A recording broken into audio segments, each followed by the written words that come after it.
an American officer is about to die. The guerrillas raising their rifles don't know they're killing an ally.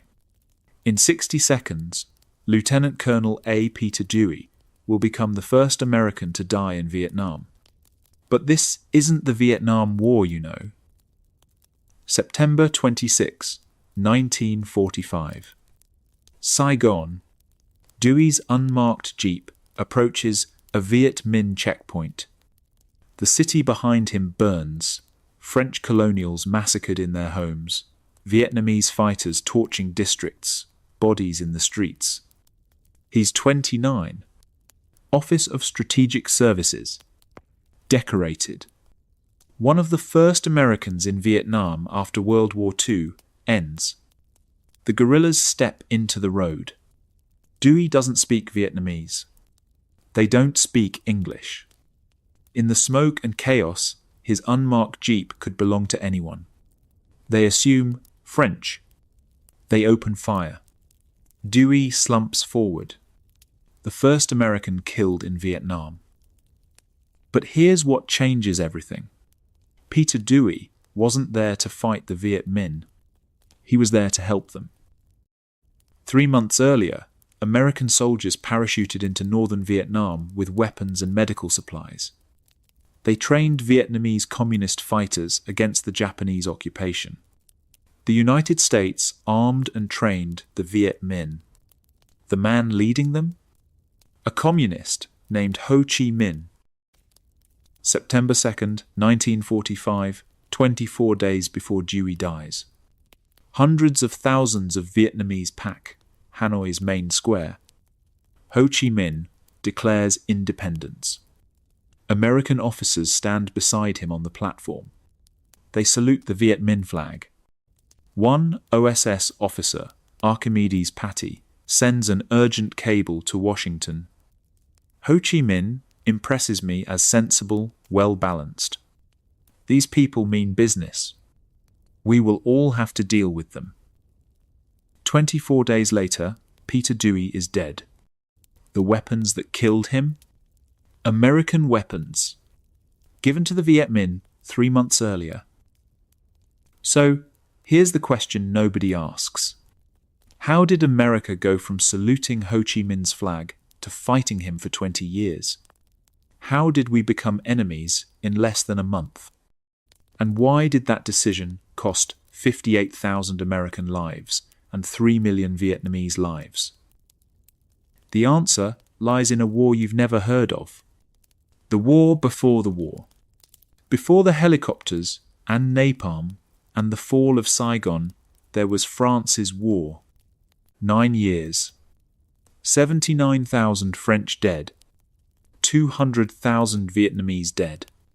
Ending in one of the most catastrophic military defeats in modern history. This is France's forgotten Vietnam War. The First Indochina War. In the summer of 1945, America made a choice. We trained a revolutionary. We armed his guerrillas. We saluted his flag. Then we betrayed him. And Peter Dewey was only the first to die for that mistake. To understand how Peter Dewey ended up dead in Saigon, we need to go back 30 years. To understand why America armed the man who would become its enemy, we need to understand who Ho Chi Minh really was. His birth name was Nguyen Sinh Cung. Born in 1889 in rural central Vietnam, the son of a Confucian official, the boy who would become Ho Chi Minh grew up watching French colonial administrators humiliate his father, watching Vietnamese peasants work French-owned plantations for starvation wages, watching his country slowly suffocate under foreign rule. The French had conquered Indochina, modern Vietnam, Laos, and Cambodia throughout the mid-1800s at the height of European imperial expansion. By 1887, France combined these territories into a single colony subject to what they called a civilizing mission. In reality, this meant colonial exploitation, systematic impoverishment, and the suppression of Vietnamese identity. But the French made a critical mistake. They wanted to bind their colonies closer to France, so they opened French schools and spread European concepts of science, ethics, and Enlightenment philosophy. Young Vietnamese, like Nguyen Sinh Cung, attended these schools in cities like Hue, the old imperial capital. They learned about liberty, equality, fraternity. They read Rousseau and Voltaire. They studied the French Revolution, and then they looked around at their own country and asked, where is our liberty? Where is our equality? Where is our revolution? Although the young man gained respect for French Enlightenment ideas, he grew to despise French colonial officials and the local Confucian administrators who collaborated with them. In 1911, he left Vietnam on a French steamer ship. He worked as a kitchen assistant, traveling to France, the United States, and Britain. He washed dishes in London hotels. He lived in New York. He saw how the great democratic nations treated their own citizens, and how they treated colonized peoples. 1919. Paris. The First World War has ended. World leaders gather for the Paris Peace Conference to reshape the post-war order. US President Woodrow Wilson arrives with his 14 points calling for national self-determination, the right of peoples to choose their own government. The young Vietnamese man, now calling himself Nguyen Ai Quoc, heads a delegation to the conference. Inspired by Wilson's ideas, he doesn't ask for immediate independence. He asks for reform, basic rights for Vietnamese people, representation in government, an end to the most brutal colonial practices. The great powers ignore him completely. Wilson's principle of self-determination, it turns out, applies only to Europeans, not to the colonized peoples of Asia and Africa. Disappointed by Western democracy's apparent hypocrisy, he turned to a different ideology. In 1920, he helped found the French Communist Party. He read Lenin and Marx. He discovered a political philosophy that claimed to oppose all forms of oppression, including colonialism. But even here, he found frustration. He later complained, "French communists still think that a colony is nothing but a country with plenty of sand underfoot and sun overhead, a few green coconut palms and coloured folk, and that's all. And they take not the slightest interest in the matter." So instead, he gained more receptive allies in the Soviet and Chinese Communist parties. He familiarized himself with Mao Zedong's revolutionary warfare theories.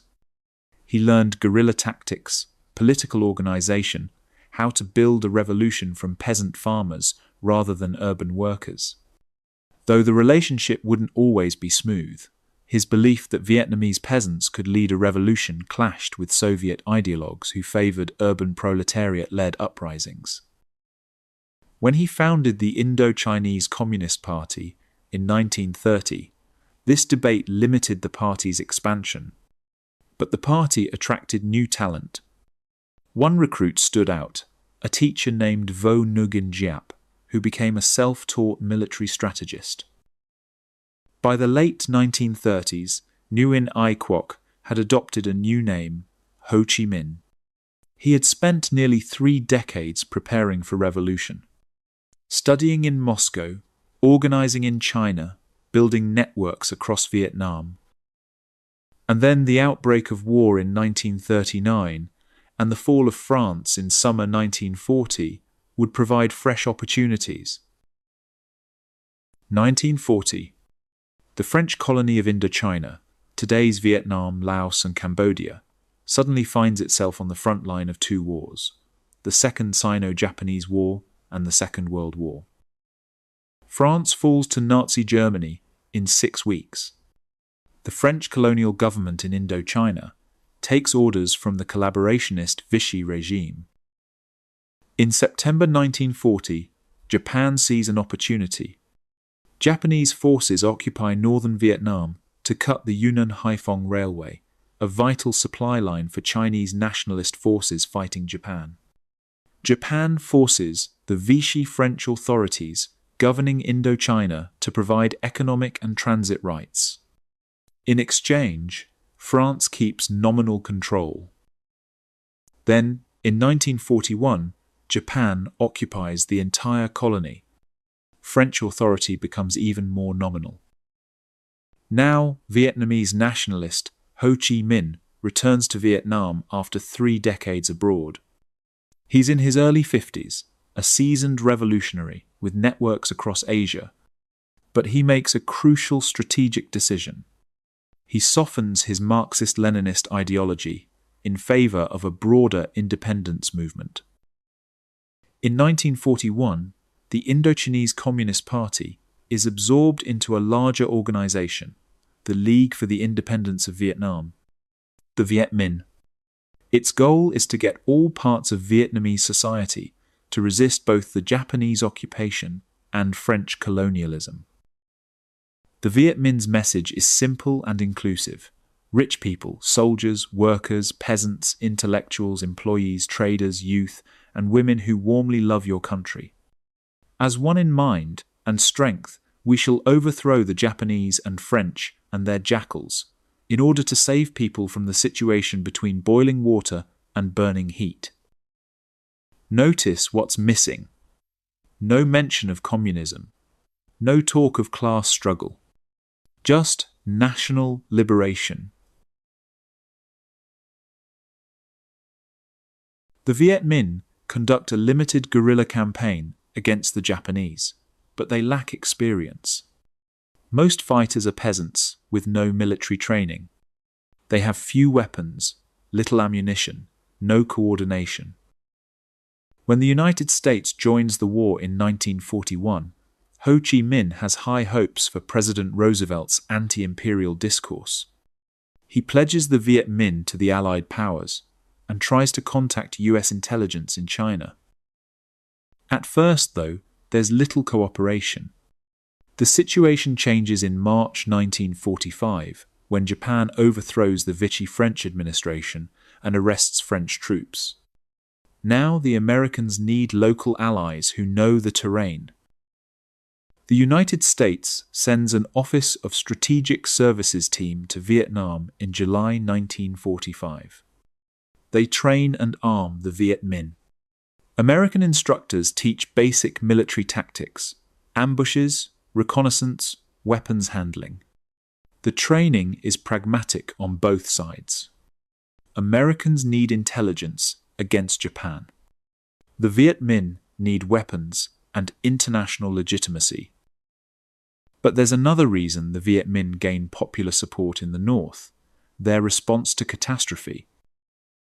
In 1944 and 45, a massive famine sweeps Vietnam. The causes are complex: Japanese requisition of rice, French colonial agricultural policies, floods, and failed harvests. Up to 2 million Vietnamese die of starvation. The French colonial government does virtually nothing. Japanese forces hoard rice for their military.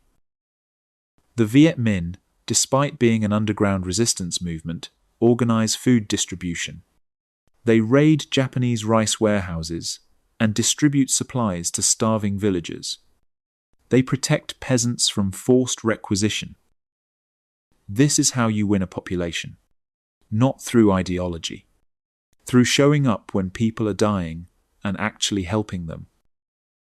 When the famine ends, the Viet Minh have something the French and Japanese don't have: popular support, especially in northern Tonkin province. Then Japan's capitulation in August 1945 ends official American support for the Viet Minh. Instead, Ho marches on Hanoi as the Viet Minh take control of Tonkin province. There's a power vacuum. Japanese troops wait for Allied forces. French officials are imprisoned, and Ho Chi Minh moves fast to fill it. The Viet Minh are generally popular in the north, especially due to their efforts to distribute food during the 1944-45 famine. When they march into Hanoi in August, crowds cheer. This isn't a military coup. This is a liberation movement seizing its moment.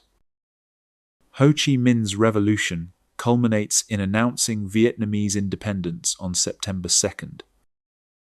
September 2nd, 1945. Hundreds of thousands of Vietnamese pack Ba Dinh Square in central Hanoi. Red Viet Minh flags, gold star on red background, fly everywhere. Children sit on parents' shoulders. People wear their best clothes. This is the moment they've waited for. US OSS agents are at the ceremony. They even salute the Viet Minh flag as it rises over the capital. OSS representative Archimedes Patty becomes a local celebrity. Vietnamese crowds recognize him on the streets. Children wave.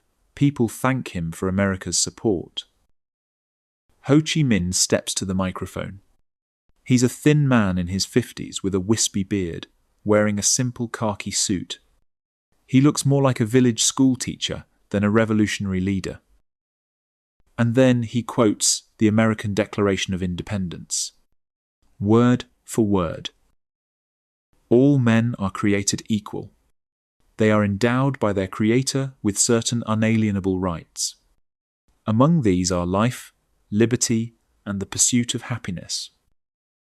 The crowd erupts, not just because of what he's saying, but because of who he's aligning Vietnam with, America, not the Soviet Union or China. Patty himself is impressed with Ho. On the day of the Independence Proclamation, right before being recalled from the mission, he sends a sober outlook for the future of Vietnam to his superiors. Ho Chi Minh impresses me as sensible, well-balanced, politically minded individual. His demands are few and simple: limited independence, liberation from French rule, right to live as free people in family of nations, and lastly, right to deal directly with outside world. From what I have seen, these people mean business, and I'm afraid that the French will have to deal with them. For that matter, we will all have to deal with them. Patty understands something politicians in Washington don't yet grasp. The Viet Minh aren't going away. They have popular support. They control territory. Any future settlement will have to include them. But the reality in Washington is already moving in a different direction. Although President Roosevelt had opposed the return of French colonial power after the war, his successor, President Truman, has other concerns.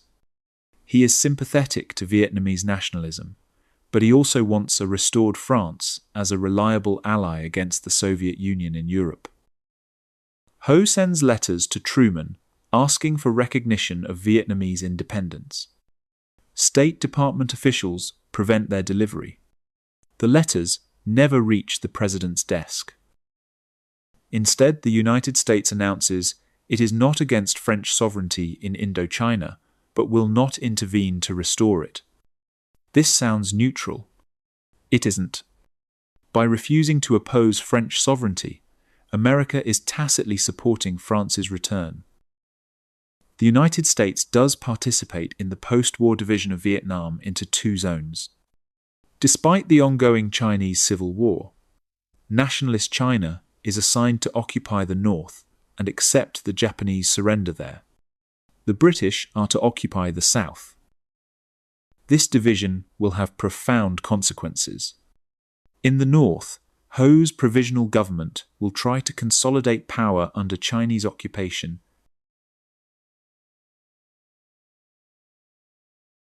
In the south, a very different situation will develop.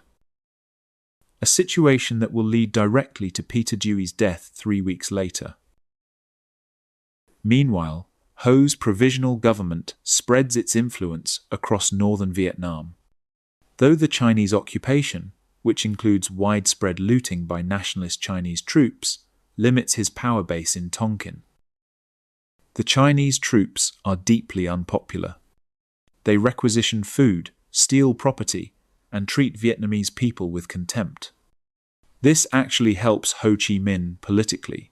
By comparison, the Viet Minh look like disciplined protectors of Vietnamese interests. In the south, the situation is very different. The Vietnamese set up a Southern Viet Minh Committee in Saigon, the political and economic center of the Southern Annam province. But the Viet Minh is much weaker in Saigon than in Hanoi. They're competing with other nationalist groups, religious sects, and political factions. They rush to establish their presence before British troops arrive. Luckily for them, US General Douglas MacArthur delays the British arrival until after he accepts the Japanese surrender in Tokyo. This bureaucratic delay means the British arrive a week late, on September 11th instead of September 4th. This gives the Viet Minh precious time to establish a small power base in Saigon. But when the British force finally lands, it's clear this will be nothing like the situation in Hanoi. The British force consists mostly of Indian troops, landing alongside French forces, including Free French commandos. Although there's some internal disagreement among British officials, Britain has decided to support French control. Britain's reasoning is strategic. They're concerned about anti-colonialism spreading to their own colonies that were occupied by Japan during the war, places like Burma, Malaya, and Singapore. A restored French Indochina, on the other hand, can trade with British colonies and help solidify France as a powerful ally in post-war Europe. As one British strategic assessment put it, the potential threat to Australia, New Zealand, India, Burma, Malaya, and the East Indies archipelago resulting from Indochina being in the hands of a weak or unfriendly power has been sufficiently demonstrated by the action of Japan in the Second World War. To oversee the transition, codenamed Operation Masterdom, Britain sends Major General Douglas Gracie. His orders are specific: accept the Japanese surrender, process Japanese troops, and repatriate French prisoners. He is to avoid internal politics and not to acknowledge Ho's government. When Gracie arrives in Saigon, he ignores a Vietnamese welcome delegation. He later speaks of his distrust quite openly. I went out there after the war and saw the French after they had been through a most uncomfortable time with the Japanese. I was welcomed on arrival by the Viet Minh, who said, "Welcome," and all that sort of thing. It was a very unpleasant situation, and I promptly kicked them out. They are obviously communists. Gracie's contempt for the Viet Minh is immediate and unconcealed. He sees them not as a legitimate nationalist movement, but as communist troublemakers interfering with Britain's mission to restore order and hand control back to France. When Gracie arrives, Saigon has no functional government. Rioting and looting are common, including by French former prisoners, as well as Vietnamese militant religious sects and other political groups. Although Ho Chi Minh calls for no violence from Hanoi, the Viet Minh in Saigon conduct targeted killings of political enemies, including French and Japanese collaborators. Still armed Japanese guards provide little security.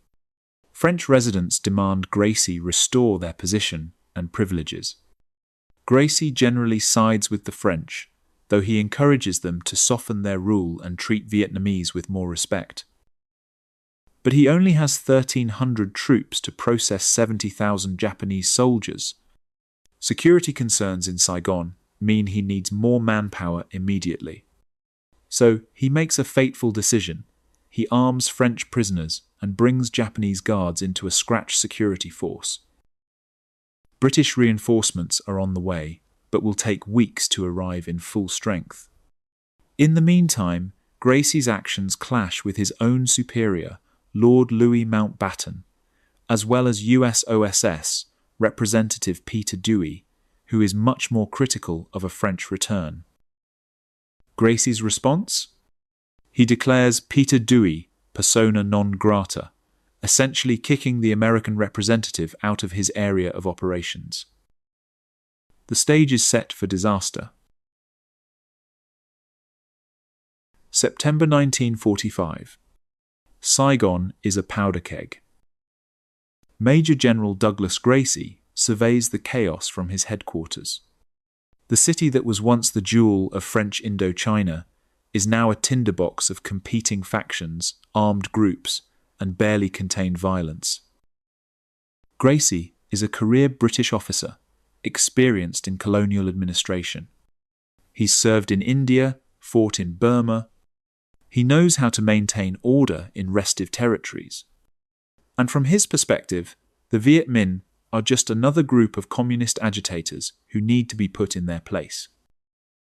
His orders for Operation Masterdom are clear and limited. Accept the Japanese surrender. Process Japanese troops for repatriation. Release French prisoners of war. That's it. He's explicitly instructed to avoid internal Vietnamese politics and not to acknowledge Ho Chi Minh's provisional government in the north. But the situation on the ground makes following these orders nearly impossible. Saigon in September 1945 is descending into anarchy. There's no functional government. The Japanese occupation has collapsed, but Japanese troops, still armed, provide minimal security while waiting for the Allies to formally accept their surrender. French civilians who spent the war under Japanese detention are now free but angry, demanding the restoration of their property and privileges. Vietnamese political groups of all stripes are jockeying for position: nationalists, communists, religious sects, criminal gangs. Rioting is common. Looting is widespread. French former prisoners, many of them soldiers, are taking revenge on Vietnamese they view as collaborators. Vietnamese militant religious sects like the Cao Dai and Hoa Hao are settling scores with rivals. The Viet Minh are conducting targeted assassinations of anyone they consider a French or Japanese collaborator. Bodies turn up in alleys. Gunfire crackles at night. The city smells of smoke and fear. And Gracie has just 1,300 British and Indian troops to control a city of over 1 million people and process 70,000 Japanese soldiers awaiting repatriation. The numbers don't work. He needs more manpower immediately. British reinforcements are coming, but they won't arrive in full strength for weeks. French residents demand Gracie restore order and French authority. They tell him stories, some true, some exaggerated, some completely fabricated, of Vietnamese atrocities and communist terrorism. They paint the Viet Minh as bloodthirsty bandits rather than a nationalist independence movement. Gracie generally sides with the French. He shares their colonial worldview. He sees Vietnamese nationalists as troublemakers, disrupting the proper order of things. Though to his credit, he does encourage the French to soften their approach and treat Vietnamese with more respect, advice the French mostly ignore. When the Viet Minh send a delegation to welcome him to Saigon, offering cooperation, Gracie refuses to meet with them. His contempt is barely concealed. The American OSS representative, Peter Dewey, sees the situation very differently. Dewey has spent weeks working with Vietnamese nationalists. He's watched American policy shift from supporting anti-colonial movements to tacitly backing French restoration. He thinks it's a catastrophic mistake. Dewey argues that the Viet Minh represent genuine Vietnamese aspirations for independence. He warns that supporting French colonialism will poison America's relationship with Asian nationalist movements for generations. He sends cables to Washington, urging a different approach. Gracie finds Dewey's position naive and irritating. The American doesn't understand how colonial administration works, Gracie thinks. He doesn't grasp the communist threat. He's fallen for Viet Minh propaganda. The tension between Gracie and Dewey escalates until Gracie takes an extraordinary step. He declares the American OSS representative persona non grata. Essentially, he kicks the American official out of his area of operations. This creates a diplomatic incident. Gracie's own superior, Lord Louis Mountbatten, is furious. But Gracie doesn't back down. He's convinced he's right, and everyone else, the Americans, his own superiors, the Vietnamese, simply doesn't understand the situation. Meanwhile, security in Saigon continues to deteriorate. Gracie needs more troops immediately. So he makes a decision that will have profound consequences. He arms French prisoners of war, 1,400 of them. He also brings armed Japanese troops into his security force, despite the awkwardness of using yesterday's enemy to maintain today's order. The British, French, and Japanese are now working together to control Saigon. The absurdity of the situation isn't lost on anyone. Allied and Axis forces cooperating to suppress Vietnamese nationalism just weeks after the war supposedly ended to defend freedom and self-determination. Vietnamese groups watch this unfold with growing anger. The Viet Minh, in particular, see the writing on the wall. Britain isn't here to oversee a neutral transition. Britain is here to restore French colonial control. The question isn't whether violence will erupt. The question is when. On September 21st, 1945, Major General Gracie issues new regulations for Saigon. The rules seem reasonable on paper: an extended nighttime curfew, a ban on public demonstrations, and a prohibition on carrying weapons without authorization. Standard security measures for a city teetering on the edge of chaos. But Vietnamese groups immediately complain that the rules unfairly target them. French residents and newly armed French prisoners aren't being disarmed or restricted. Japanese troops working with the British still carry weapons. Only Vietnamese are being told to disarm and stay off the streets. The Viet Minh see Gracie's regulations as proof that Britain has chosen sides. They respond with a general strike on September 22nd. Electricity workers walk off the job. Water treatment plants shut down. Transportation stops. Markets close. Gracie interprets the strike as preparation for an attack. He's partially right. Some Vietnamese groups, especially the Trotskyists, are planning violence. But the Viet Minh leadership mostly wants to demonstrate their power and force negotiations. They want recognition, not war. Ho Chi Minh, in Hanoi, is watching events in Saigon with growing alarm. He sends messages urging restraint. He still hopes for a negotiated settlement with France. He still believes, or wants to believe, that America might pressure Britain and France toward a more moderate policy. But events on the ground are moving faster than anyone can control. On the night of September 22nd to 23rd, French civilians and newly armed French prisoners begin planning a coup.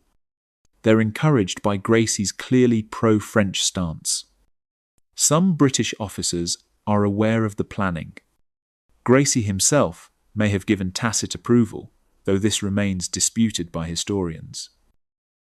September 23rd, early morning.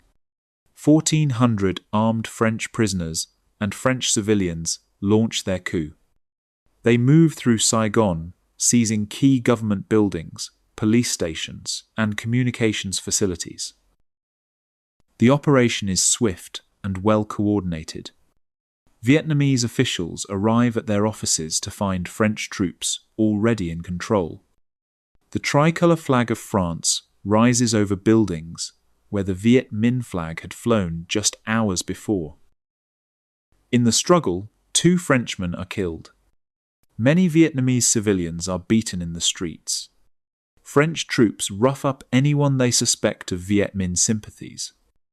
The message is clear. French colonial authority is being restored by force. Vietnamese reaction is swift and furious. The following day, September 24th, a group of Vietnamese fighters, likely Trotskyists rather than Viet Minh, launch a retaliatory attack on a French residential district called Cite-Hérault in the suburb of Tandin. What happens next is a massacre. The attackers go house to house through the French Quarter. They kill over 200 French civilians, including women and children. Some victims are shot. Others are hacked to death with machetes. Bodies are mutilated. The violence is savage and indiscriminate. The massacre at Cite-Hérault horrifies the French community and gives Gracie exactly the justification he needs to crack down hard. He arms more French prisoners, anyone who can hold a weapon. He authorizes French troops to restore order by any means necessary. By the evening of September 24th, general street fighting has erupted across Saigon. French troops battle Vietnamese fighters in residential neighborhoods. Japanese soldiers, still armed and now working with the British and French, patrol the streets. Smoke rises from burning buildings. Gunfire echoes through the night. Ho Chi Minh, in Hanoi, is distressed by the violence. It's exactly what he hoped to avoid. But with French blood spilled and French residents demanding revenge, he has no choice but to publicly support the uprising. The Southern Viet Minh Committee does the same. The Viet Minh issue a statement, grab weapons and rise up to force out the invading forces. Wipe out the French bandits, wipe out their collaborators. At first, the Viet Minh try conventional military tactics. They attempt to isolate Saigon, cutting road and rail links. They try to seize key transport nodes like the Bin Loi Bridge northeast of the city. But British Indian troops, despite being heavily outnumbered, repel the attacks. They bring in supplies via river barges when the roads are cut. They use their superior training and equipment to hold key positions. The Viet Minh then launch attacks inside the city itself using guerrilla tactics, ambushes, hit-and-run raids, assassinations. They target French civilians, British patrols, anyone working with the occupation. It's during one of these ambushes that Peter Dewey's jeep approaches a Viet Minh checkpoint. The guerrillas, operating in the chaos of urban warfare, make a split-second identification. They see an unmarked vehicle. They assume it's French. They open fire. Dewey is hit and killed instantly. The Viet Minh later claim their fighters mistook his unmarked jeep for a French vehicle. This is almost certainly true in the confusion of street fighting, with French, British, Japanese, and American vehicles moving through the city. A tragic case of mistaken identity isn't surprising. But the symbolism is devastating. Lieutenant Colonel A. Peter Dewey becomes the first American killed in Vietnam, shot by the very people America had armed and trained just weeks earlier. Killed in a war that America helped create by abandoning its anti-colonial principles and supporting French restoration. Dewey's death barely registers in the chaos. The fighting in Saigon continues. French and British troops slowly gain the upper hand through superior firepower and organization. But the city remains a war zone. British Indian troops managed to relieve Saigon by September 28th, just 2 days after Peter Dewey's death. But the small force is exhausted. They've been fighting almost continuously for days. Casualties are mounting. Ammunition is running low. Gracie desperately needs more troops. British reinforcements are still weeks away, so he turns more heavily to the Japanese. This creates one of the war's strangest situations. Japanese soldiers who just weeks ago were enemies of Britain and France are now working as Allied security forces in Saigon. They patrol streets, guard installations, and even engage in combat operations against Vietnamese forces. but Japanese allegiance is ambiguous at best. Many Japanese soldiers would rather stay in Indochina than return to a Japan devastated by American bombing and facing an uncertain future under American occupation. After interviewing Japanese veterans decades later, historian Kyoichi Tachikawa identified their reasons for staying. First, support for the independence movement. Second, avoiding war crime prosecution. Third, some had the chance to meet local people and became convinced to stay. Rumors spoke of Japan having turned into a burnt field, that if they returned there would be nothing to eat. Some of these stay-behinds, perhaps several hundred, go on to cooperate with Viet Minh groups. They provide military training far more sophisticated than what the American OSS teams offered. Japanese officers teach the Viet Minh advanced tactics, weapons maintenance, unit organization, and operational planning.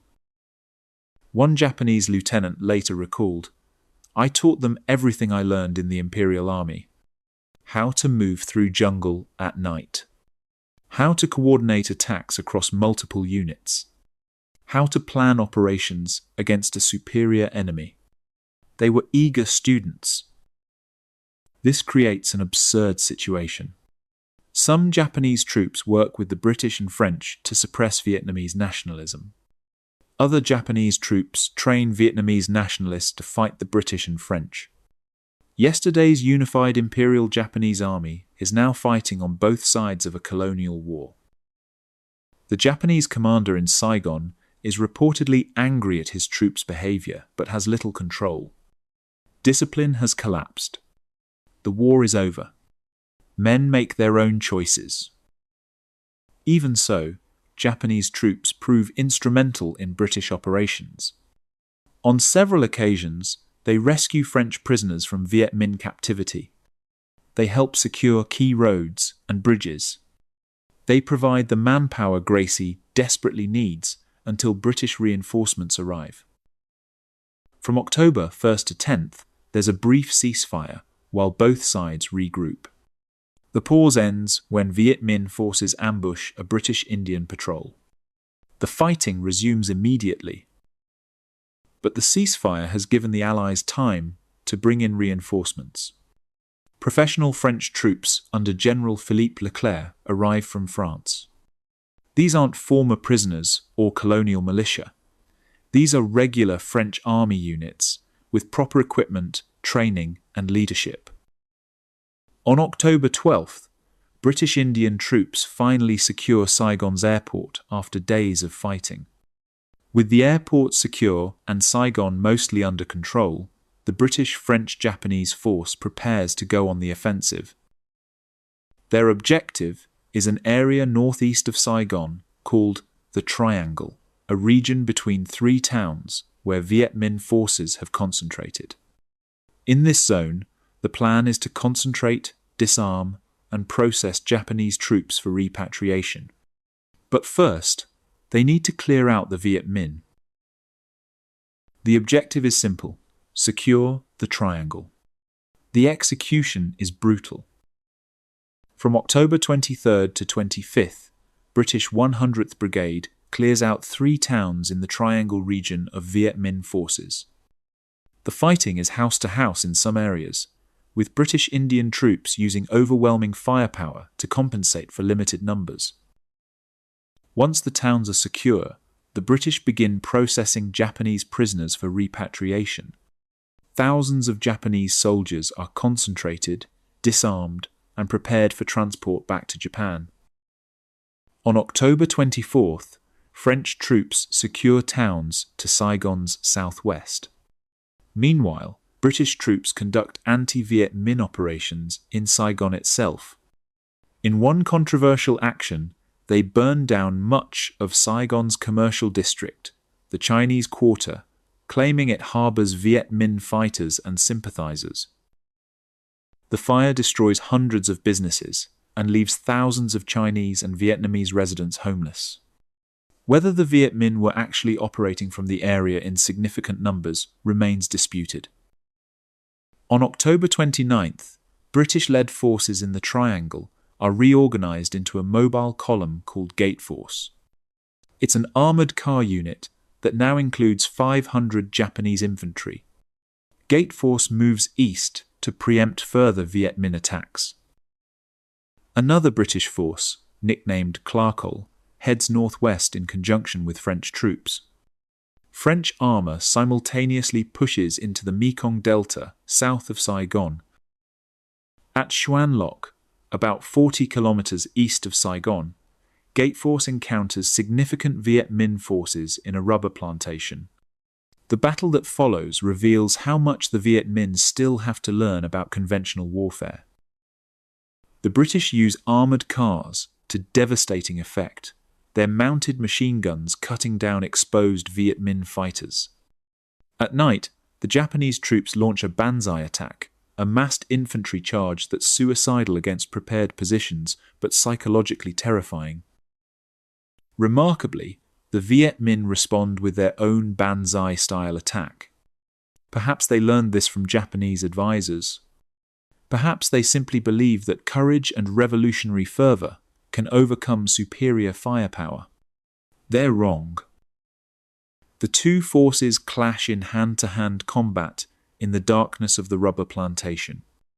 It's vicious, close quarters fighting with bayonets, rifle butts, and knives. By dawn, 250 Viet Minh are dead. Only one British soldier is killed, though the British don't record Japanese losses, suggesting they may have been substantial. The battle at Xuan Loc effectively destroys organised Viet Minh resistance in that region. By November, Viet Minh resistance is crumbling across the Saigon area under heavy losses. The British accelerate processing Japanese troops. They begin handing over security responsibilities to French forces.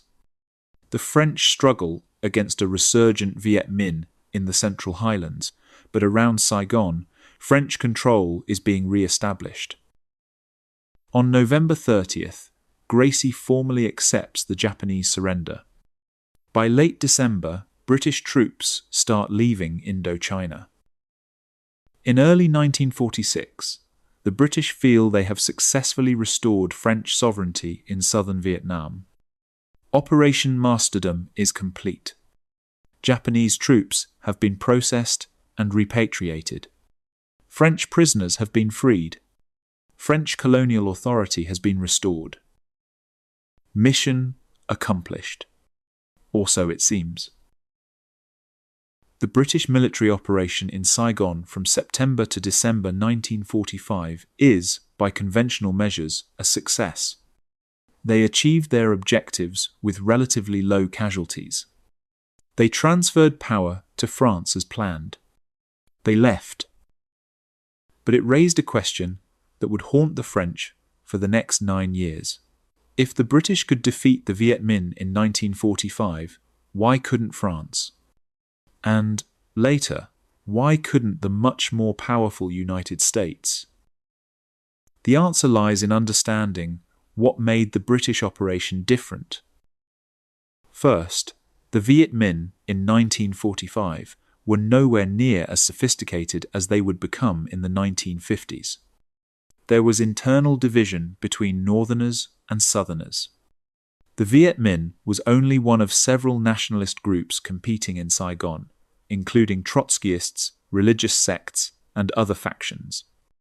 Commanders had very limited control over their troops. There was little overarching strategy. Key figures like Ho Chi Minh and Vo Nguyen Giap remained in the north. The Southern Viet Minh Committee was operating with limited guidance and resources. The Viet Minh also stuck to conventional tactics initially, only turning to guerrilla methods once they lost control of Saigon. But even their guerrilla operations lacked sophistication. Few fighters knew how to properly maintain a machine gun. Some even carried bows or bamboo spears into battle. This was an army learning as it fought.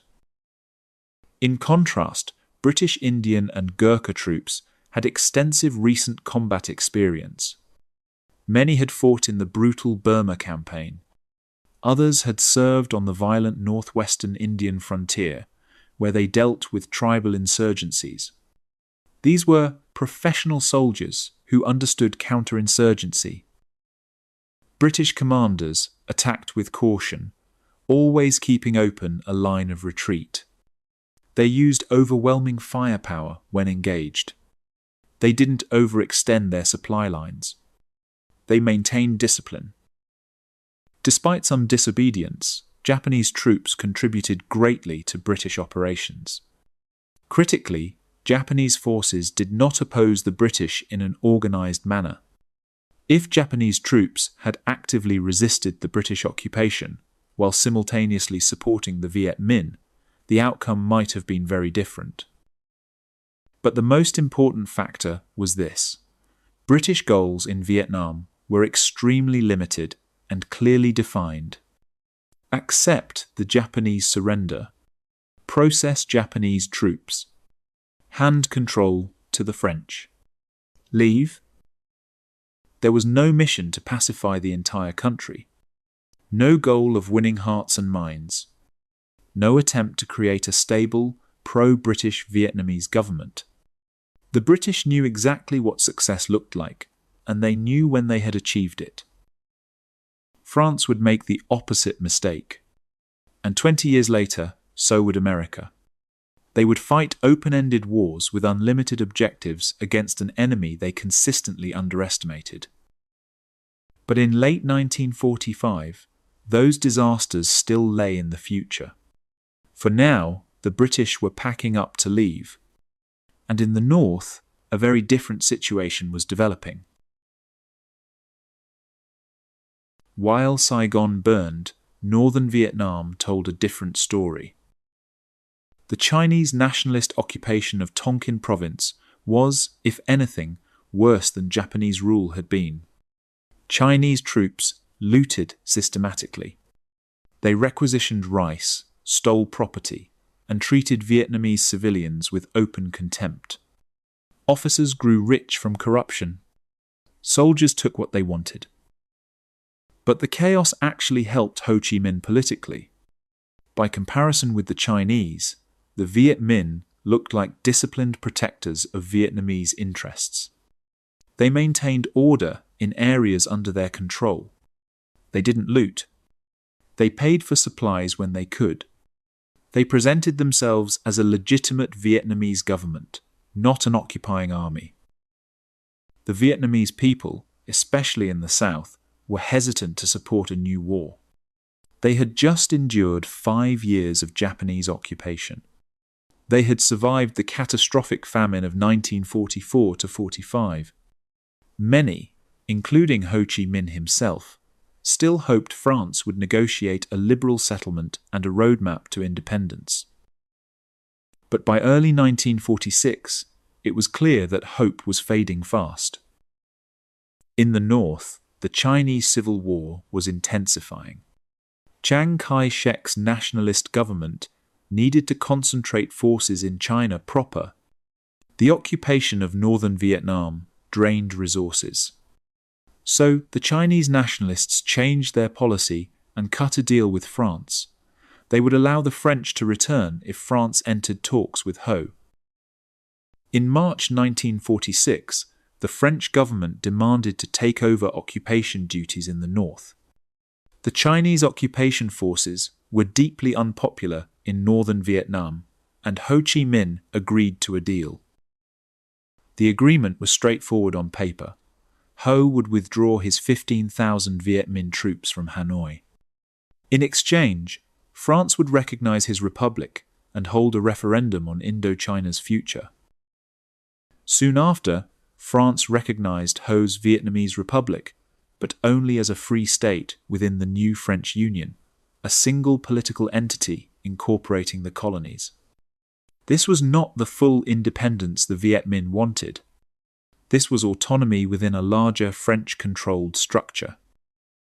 The agreement infuriated many Viet Minh supporters. They saw it as a sellout, a betrayal of the revolution. Some accused Ho of being too weak, too willing to compromise. Ho had to reassure his followers he hadn't abandoned the cause. "You know that I, Ho Chi Minh, have always led you on the path to freedom, and that I have struggled all my life for the independence of our country. You know that I would rather die than betray our country. I swear to you that I have not sold it." French forces occupied Hanoi and even took some fire from local Chinese units reluctant to leave. They re-established their authority, but were slow, extremely slow, to introduce the promised reforms and referendum. One major opponent to the deal was French High Commissioner Admiral Georges Thierry d'Argenlieu. He was an ultra-conservative who opposed negotiation with Ho and believed military power alone could control the Viet Minh. His military commander, General Philippe Leclerc, wasn't so sure. He believed the situation needed a political, not a military solution, and said so to the Paris government. France is no longer in a position to control by arms an entity of 24 million people, amongst whom xenophobia and perhaps even nationalism have taken root. The differences between Leclerc and d'Argenlieu mirrored divisions in French domestic politics. The Fourth Republic was built on shaky foundations, an uneasy coalition of communist, socialist, and Christian conservative parties sharing power. For many, the Indochinese situation was simply an inconvenience. The priorities for many French politicians following the war were economic recovery, political stability, and European security, not the crisis in Indochina. Although the socialist and communist parties were ideologically opposed to colonialism, they often downplayed these beliefs in the interest of stability with the conservatives. They also had limited influence in Indochina. During Charles de Gaulle's time as chairman for the Provisional French government from 1944 to 46, he replaced many Vichy colonial administrators with his own inexperienced appointees. D'Argenlieu and much of his staff were Gaullist appointees, instructed to restore Indochina as a French colonial possession, partly as a means of rebuilding France's global reputation. Even after de Gaulle resigned as leader, d'Argenlieu continued to favour his instructions and sometimes frustrated negotiation efforts. He expected de Gaulle to soon return to power in France and didn't want to give away an inch of French sovereignty.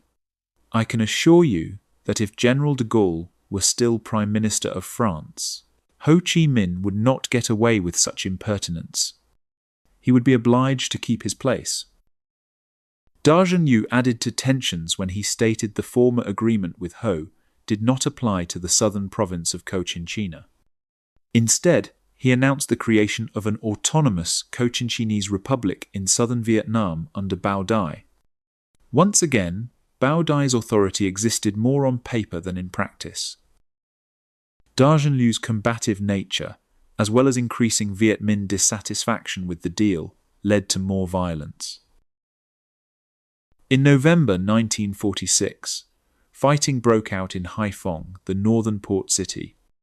The immediate cause was a dispute over customs duties. French authorities accused Vietnamese merchants of smuggling, while Vietnamese officials accused France of violating the March Agreement. On November 19th, shooting erupted between French troops and Vietnamese militia. Who fired first remains disputed.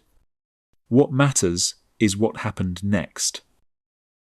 The French military commander in Haiphong demanded that Vietnamese forces evacuate certain areas.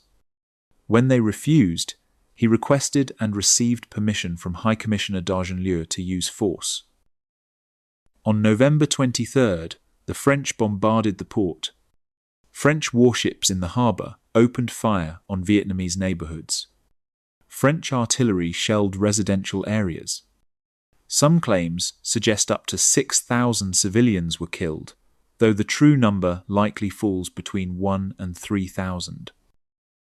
The Haiphong massacre shocked both sides into realizing war was now inevitable. Both scrambled for fresh negotiations. French diplomat Jean Saintony was impressed by Ho and believed a long-term solution was possible. He met with Ho repeatedly in late 1946. But his critics said he was naive to trust Ho Chi Minh and had fallen for a carefully curated false image of political moderation. In reality, they claimed, Ho Chi Minh was a radical revolutionary communist preparing for war. In November and December 1946, final negotiations failed. Neither side would back down. On December 14th, Ho wrote to Saintony, "Dear friend, I have just learned that you are going to return to France. I am certain, like myself, you deeply regret that our joint endeavour for peace was ruined by this fratricidal war. I know well enough to say to you that you are not responsible for this politics of strength and conquest. That is why I want to tell you again that, despite what has happened, you and I remain friends. And I can affirm to you that our two peoples also remain friends. There is already enough death and ruin." On December 19, 1946, Vietnamese militia groups attacked the French in Hanoi, resulting in a strong French response. Some historians think the Viet Minh were not heavily involved, and the event may have taken Ho Chi Minh by surprise. But in any case, the Indochina War had begun. By 1947, French forces were arriving in increasing numbers. Armour, aircraft, paratroopers, colonial troops, and the French Foreign Legion poured into Indochina. Both sides were largely equipped with World War II-era weapons, including captured equipment. The French initially operated locally sourced Japanese tanks, Type 89 and Type 95 medium tanks. They also used recaptured pre-war and early war French tanks. Eventually, US equipment from French armies in Europe arrived. M4 Sherman tanks rumbled off transport ships in Saigon and Haiphong. M24 Chaffee light tanks, fast, maneuverable vehicles perfect for colonial warfare. M3 half-tracks that could carry troops across rice paddies and jungle trails. Amphibious vehicles for operations in the Mekong Delta's countless waterways. The French also flew in fighter bombers, transport planes, and early helicopters. They established air bases across Vietnam, giving them mobility and firepower the Viet Minh couldn't match. With these forces, the French ejected the Viet Minh from the Red River Delta around Hanoi. It was a series of sweeping operations using combined arms, armour, infantry, artillery, and air support working together. The Viet Minh, still learning how to fight a conventional war, were outmatched. French paratroopers dropped behind Viet Minh lines, cutting off retreat routes. Armour columns punched through defensive positions. Artillery and airstrikes destroyed Viet Minh staging areas. Within weeks, the Viet Minh had been pushed out of the strategic Red River Delta that fed Hanoi. The French also occupied border towns along Vietnam's frontier with China. These positions, a series of hilltop forts connected by colonial roads, were meant to prevent Chinese supplies from reaching the Viet Minh and give France control of the strategic highlands. But controlling cities and roads wasn't the same as controlling the countryside. The French held the urban areas, the highways, the delta. The Viet Minh melted into the mountains, jungles, and villages. Lacking heavy weapons and resources, the Viet Minh returned to what they knew best, guerrilla warfare. They had tried conventional battle and been crushed. Now they would fight the war on their terms. The paratroopers were elite troops, volunteers who had gone through intensive training. They could drop anywhere, anytime, turning the tide of battle. The Foreign Legion brought discipline and experience, men who had fought across Europe and Africa. Colonial troops from Algeria, Morocco, Tunisia, and Senegal provided numbers and local knowledge from their own experiences with colonial warfare. But all these forces, French, colonial, and Vietnamese, faced the same fundamental problem. They could defeat the Viet Minh in any stand-up fight. But they couldn't force the Viet Minh to stand and fight.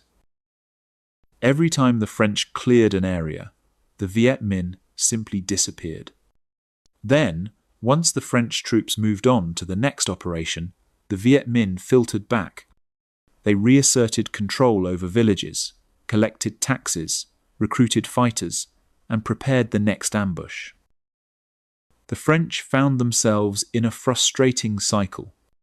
They could win every battle, but not the war. They could control the cities, but not the countryside.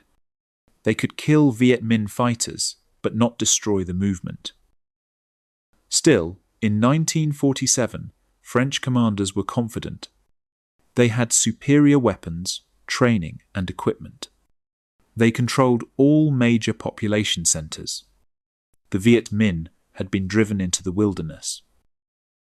Victory, they believed, was just a matter of time. They were wrong. For the next 2 years, the Viet Minh conducted an insurgency across Indochina. Most operations were confined to the north, especially the border region with China. However, attacks also took place closer to Saigon in the Mekong Delta. Truong Nhu Tang, then a young revolutionary, recalled an ambush in the Mekong Delta that captures the nature of this guerrilla war. Just beyond the bend in the river, the guerrillas set obstacles made of logs and branches bound together and camouflaged with thick bunches of aquatic plants. At the expected time, the French appeared, maybe a dozen boats together, carrying nearly 400 soldiers. As they reached the barrier, the guerrillas, hiding on either side of the river, opened fire. Downstream, others pushed the escape barriers into place, trapping the flotilla. Caught in a deadly crossfire and unable to move, many of the French were simply mowed down. This was the war the Viet Minh knew how to fight. Not pitched battles with tanks and artillery, but ambushes in jungle and river. Not holding territory, but making the French pay in blood for every kilometre of road they tried to keep open. Such attacks led to further French operations in the south to clear out the Viet Minh. But it was like pushing water. Wherever the French applied pressure, the Viet Minh simply flowed somewhere else. Despite recalling Dargenlieu in early 1947, a tacit admission his hardline approach had failed, the French expanded his plan for creating a separate Vietnamese state. In March 1949, Bao Dai was announced as the leader of a unified state of Vietnam based in Saigon. This was really a French attempt to develop a political alternative to Ho's Vietnamese Republic in the north. The theory was elegant. If France created a legitimate Vietnamese government that cooperated with them, they could isolate Ho Chi Minh as merely a communist insurgent rather than the leader of Vietnamese nationalism. Vietnamese people would support Bao Dai's government instead of the Viet Minh. The insurgency would wither for lack of popular support. But Bao Dai's collaboration with both Japanese and French regimes, as well as his lack of confidence, meant few Vietnamese nationalists supported him. He had been emperor under the Japanese. He had abdicated in favor of Ho Chi Minh in 1945 when it looked like the Viet Minh would win. Now he was back, serving the French. Vietnamese people looked at Bao Dai and saw a man who served whoever held power. They called him the puppet emperor behind his back. His government had authority on paper, but almost no legitimacy among the population. As the Viet Minh abandoned urban areas for the jungles and rivers, French Minister for Overseas France, Paul Coste-Floret, made an extraordinarily premature prediction of victory. There is no longer a military problem in Indochina. No French garrison is surrounded. All the roads are clear. All the towns of any size are under our control. On paper, Coste Florette was technically correct. The French did hold all major towns. Their garrisons weren't besieged. The main roads were open, at least during daylight. But the situation was not as rosy as Coste Florette believed. The United States refused to recognize Bao Dai's state. American diplomats saw through the puppet government charade. The Viet Minh remained a serious threat, controlling around 55% of villages across Vietnam. French logistical routes were already stretched thin, and every convoy needed heavy escort to avoid ambush.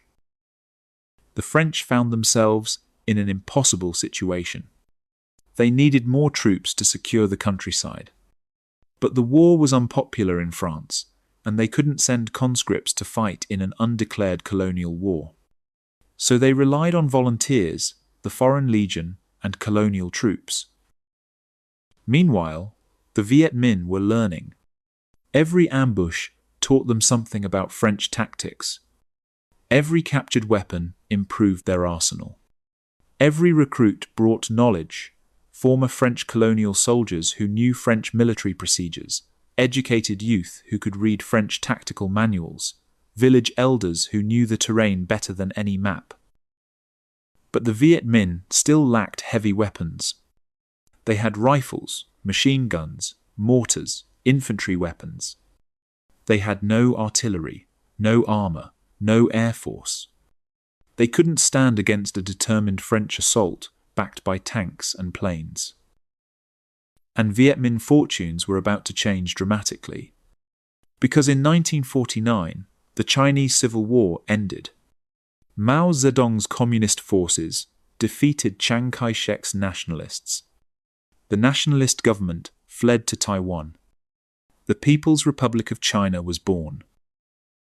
And China's new communist government would immediately turn its attention south to fellow communists in neighboring Vietnam. Before continuing, we need to understand who was actually fighting this war for France. The Indochina War was undeclared by the French government. This technicality had major consequences.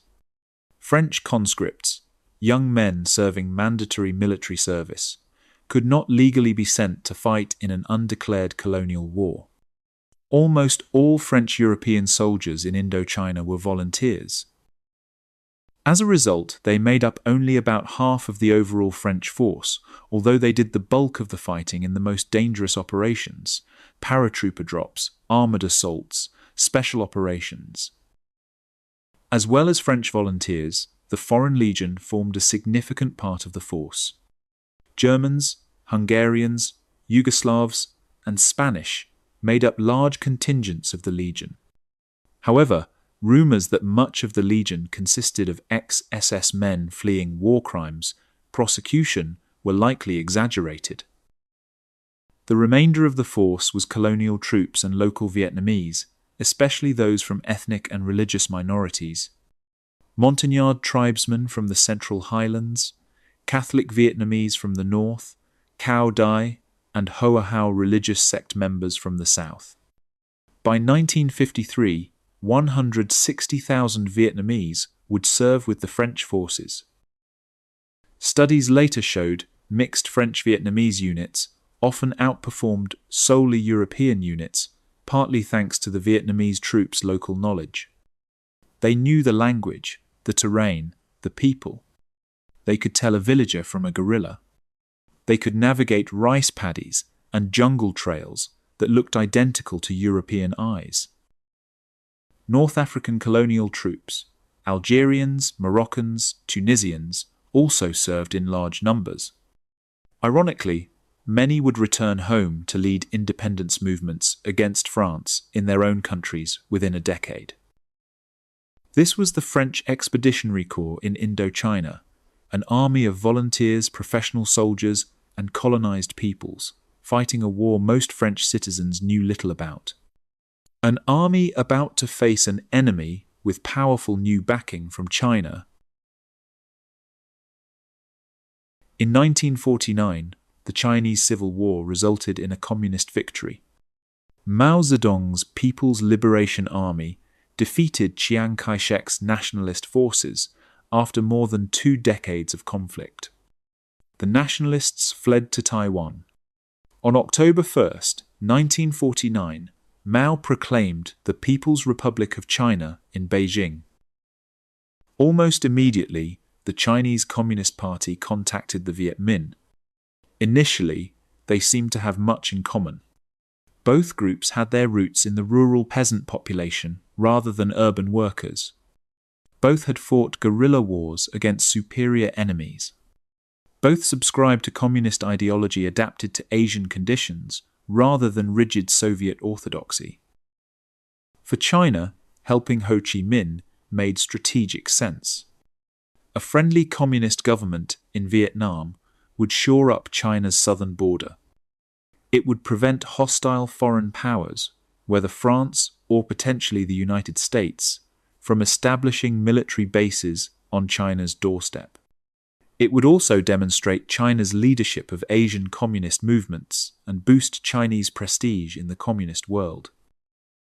By 1950, Chinese advisors and weapons were moving into Tonkin to boost the growing regular Viet Minh forces. The transformation was dramatic. Chinese instructors taught Viet Minh officers modern military organization, how to structure battalions and regiments, how to coordinate multi-unit operations, how to plan logistics for large-scale campaigns.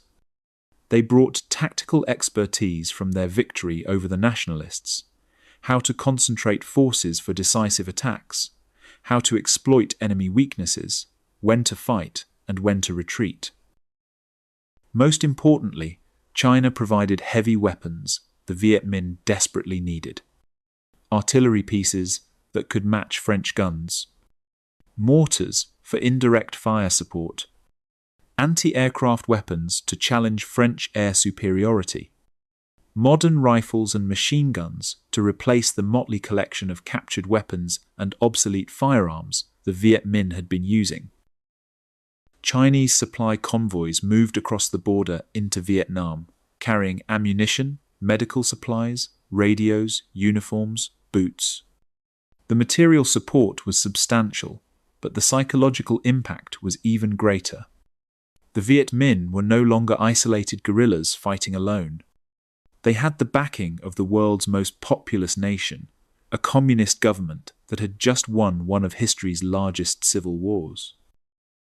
By late 1949 and early 1950, the Viet Minh were transforming from a guerrilla force into a conventional army capable of large-scale operations. They still used guerrilla tactics when advantageous, but now they also had the capability to mass forces and attack French positions with combined arms, infantry, artillery, and heavy weapons working together. French intelligence noticed the change. Reports came in of larger Viet Minh units operating with better discipline and coordination. Captured weapons included new Chinese-made rifles. Prisoners described training by Chinese advisors. But French commanders in Indochina and politicians in Paris underestimated what this meant. They still saw the Viet Minh primarily as guerrillas, bandits, terrorists, not as a regular army capable of mounting serious conventional offensives. That underestimation was about to prove costly. Very costly. The French frontier positions along Vietnam's border with China sat atop the Cao Bang Lang Son Ridge. These were hilltop sandbag forts connected by Colonial Route 4, a vital French logistical artery. From these positions, France intended to monitor and interdict Chinese supplies flowing to the Viet Minh. The positions were isolated, supplied entirely by road convoy or occasionally by air. They were vulnerable. French Chief of the General Staff, Georges Rivers, recognized this and recommended abandoning the frontier forts. Fall back to safer positions in the Red River Delta around Hanoi, he advised. Consolidate forces where you can defend them and supply them more easily. Paris overruled him. The politicians wanted to hold the border. Instead, Rivers received orders to hold the Cao Bang Lang Son Ridge at all costs. The Viet Minh had attacked these positions sporadically as early as 1947, but those attacks were relatively unsophisticated, probing raids, harassing fire, small-scale assaults that the French garrisons could repel. In September 1949, the assaults became more sophisticated, much more sophisticated. All along the ridge and around the important town of Dong Ke, French defenders came under concentrated mortar fire and assault from 16,000 Viet Minh troops. This wasn't guerrilla harassment. This was a coordinated multi-unit offensive using artillery preparation followed by massed infantry assault. Dong Ke fell after 2 days of bitter fighting. The garrison fought hard, but they were simply overwhelmed by numbers and firepower. But the Viet Minh had their eyes on a different prize. Dong Ke was just the opening move. Soon after the assault on Dong Ke, the French sent a relief column from the Red River Delta to reinforce the remaining forts. Meanwhile, on October 3rd, French troops began falling back from the most exposed positions along the ridge, hoping to consolidate and link up with the relief column advancing from the south. This was exactly what Vo Nguyen Giap wanted.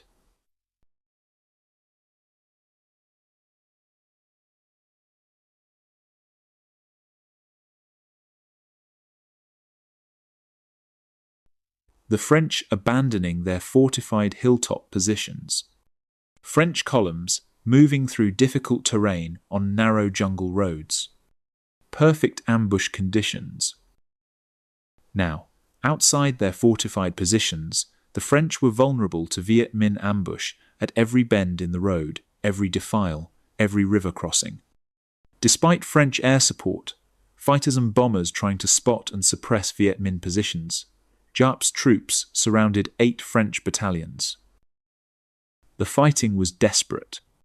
French units tried to break through Viet Minh encirclements. Paratroopers dropped to relieve surrounded garrisons. Artillery fired defensive barrages. But the Viet Minh had numerical superiority and now had the heavy weapons to match French firepower. The Viet Minh rapidly overwhelmed isolated French units. Some garrisons fought to the last man. Others surrendered when ammunition ran out. A few managed to break through and escape south. The 2 French columns, the one retreating from the border forts and the one advancing to relieve them, never linked up. The disaster cost up to 4,000 French deaths, with thousands more wounded or captured. By October 17th, all the French border positions had fallen. The entire Cao Bang Lang Son Ridge was in Viet Minh hands. The border with China was now wide open. Chinese supplies could flow into Vietnam unimpeded. The Red River Delta area seemed under immediate threat. If the Viet Minh could destroy 8 French battalions in the mountains, what could they do if they attacked the delta with the same tactics and numbers is less than Hajon? 0 hash is greater than. The French government panicked. They needed someone to save the situation. They dispatched a new High Commissioner with orders to stabilize Indochina before it collapsed completely. His name was General Jean de Lattre de Tassigny, and he would prove to be France's most effective commander in the entire war. General Jean de Lattre de Tassigny arrived in Indochina in December 1950 with a reputation and a mission. De Lattre had served with the Free French in World War II. He landed in southern France during Operation Dragoon in August 1944, then fought alongside American troops, pushing north through France and into Germany. He understood modern combined arms warfare. He understood what armor, artillery, infantry, and air power could accomplish when properly coordinated. Under his more competent leadership, the French strengthened the Red River Delta positions. Instead of scattering forces in isolated frontier forts, de Lattre concentrated them in a defensive line around the vital delta, the so-called de Lattre line. He introduced American methods of air support that the French had witnessed during World War II. Close air support coordinated with ground forces. Forward air controllers calling in strikes on enemy positions. Fighter bombers working with artillery to create devastating combined firepower. French troops received new orders. Do not abandon your positions. Fight to the last. The de Lattre line would not fall. Meanwhile, Viet Minh commander Vo Nguyen Giap was encouraged by his success at Cao Bang. He decided to go on the offensive against the de Lattre line. His Chinese advisors recommended human wave attacks, massive infantry assaults using the Viet Minh's superiority in manpower to overwhelm French positions. Such tactics had worked to great effect in China against poorly armed and demoralized nationalist troops. But in Vietnam, they withered away under French firepower. Throughout 1951, the Viet Minh launched a series of major offensives against the de Lattre line. Each followed the same pattern. Massed Viet Minh troops attacked French defensive positions. French artillery and airstrikes, including liberal use of napalm, broke up the assaults with heavy losses. In one attack on Vinh Yen in January 1951, de Lattre personally oversaw the defense. He coordinated artillery, airstrikes, and infantry to devastating effect. 6,000 Viet Minh troops were killed. French casualties, 43 dead. The pattern repeated at Mao Cay in March and along the Day River in May and June. Every time, the Viet Minh attacked in waves. Every time, French firepower cut them down. The casualty ratios were lopsided, sometimes 50 or 100 Viet Minh dead for every French casualty. So in 1951, French military power seemed to be containing the situation. The de Lattre line held. The Viet Minh were being bled white in frontal assaults. What's more, the Korean War's outbreak in June 1950 limited Chinese support to the Viet Minh as China focused resources on fighting Americans and their allies in Korea. De Lattre sensed the time was right to expand operations and seek international assistance. He conducted a series of sweeping maneuvers across Tonkin, targeting Viet Minh training bases, supply depots, and propaganda centers. These were search and destroy missions, French mobile groups moving aggressively to find and eliminate Viet Minh forces. But problems remained.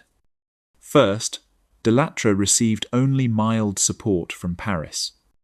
The Indochina War was of little interest in France, where people cared more about economic recovery and domestic politics than a distant colonial conflict. The war remained undeclared, meaning metropolitan France couldn't send conscripts. De Lattre had to rely on volunteers, the Foreign Legion, and colonial troops.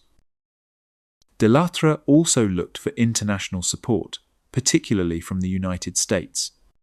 Initially, France had wanted to keep the US out of Indochina. This was a French problem requiring a French solution. But with conflicts developing in Morocco, Tunisia, and Algeria, France needed financial and military support that metropolitan France couldn't provide. To attract American support, de Lattre rebranded the conflict as a defensive struggle against international communism. This wasn't a French colonial war. This was the free world holding the line against communist expansion. This was the domino that must not fall. The strategy got some traction in the United States, which was experiencing heightened Cold War tensions and fears of communist expansion. In early 1950, the US agreed to recognize Bao Dai's puppet government in Saigon and provide military and economic aid. However, with American efforts focused on Korea, US help was mostly limited to a $10 million aid package and a few military advisors. It was something, but not nearly enough to decisively shift the balance. Then, in November 1951, Delattre suddenly died of cancer. The French lost their most effective advocate for US intervention, and they lost their most competent commander in the field. American support for the French war effort remained limited and ambiguous throughout the early 1950s. US President Harry Truman maintained distance from what many Americans saw as a colonial conflict. Supporting the French in Indochina was burdened with colonial overtones that made many Americans uncomfortable. This wasn't freedom-loving peoples fighting communist aggression, as the US portrayed the Korean War. This was a European colonial power trying to maintain control of an Asian colony against an independence movement. The contradiction between America's anti-colonial rhetoric and its support for French colonialism didn't escape critics. Among them was a young Massachusetts congressman who would later become president, John Fitzgerald Kennedy. In 1951, Kennedy visited Indochina as part of a congressional fact-finding mission. What he saw troubled him. He met French colonial administrators who seemed disconnected from Vietnamese realities. He talked to Vietnamese who resented French rule but also feared communist totalitarianism. He observed a military stalemate where neither side could win decisively. Kennedy returned to the United States, convinced that American policy was fundamentally flawed. He gave a speech on the House floor that cut to the heart of the problem. There is no broad, general support of the native Vietnam government among the people of that area. Kennedy's criticism highlighted a central paradox of US policy. America was founded on anti-colonial principles. The Declaration of Independence that Ho Chi Minh quoted in 1945 was America's founding document. Yet here was America supporting European colonialism because of Cold War calculations. But Kennedy's view was a minority position. The dominant view in Washington was that stopping communist expansion mattered more than anti-colonial principles. France was fighting communism in Asia, while simultaneously serving as a critical NATO ally in Europe. Supporting France in Indochina was the price of keeping France committed to European defense. So, American aid continued, but at a level that neither fully committed the United States to the conflict, nor provided enough support for France to win decisively. It was a half measure that satisfied no one and solved nothing. By late 1951, the situation in Indochina had settled into an uneasy stalemate. The French held the cities, the Red River Delta, and major roads. The Viet Minh controlled much of the countryside and mountains. Neither side could deliver a knockout blow. The Viet Minh had learned from their costly frontal assaults on the Delattre line. Human wave attacks against well-defended French positions just got their troops killed. They needed a different approach. The French had learned that they couldn't chase the Viet Minh through mountains and jungles. Every time they tried, they got ambushed. They needed to force the Viet Minh to fight on French terms. Both sides were looking for a new strategy, and both thought they had found one. Meanwhile, in northern Vietnam, the Viet Minh continued to avoid battle. Instead, Vo Nguyen Giap was all too happy to allow the French to overextend themselves in hostile territory. In late October 1952, French forces launched Operation Lorraine, the largest sweep operation to date. 300,000 troops entered Viet Minh-controlled territory.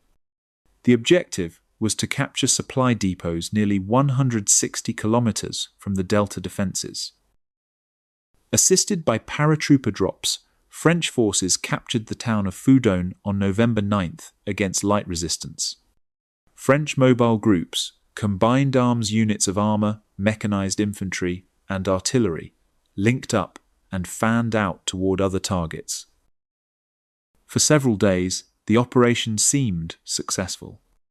The French captured supplies, destroyed Viet Minh facilities, and inflicted casualties on rear area units. Commanders reported progress. The Viet Minh seemed to be retreating deeper into the mountains. That's when the Viet Minh struck. On November 14th, Viet Minh forces ambushed French columns in a narrow gorge near Chan Vuong. The attack came from both sides of the gorge simultaneously, a classic L-shaped ambush that caught the French column in a devastating crossfire. The lead French vehicles were destroyed, blocking the road. The rear vehicles were hit, preventing retreat.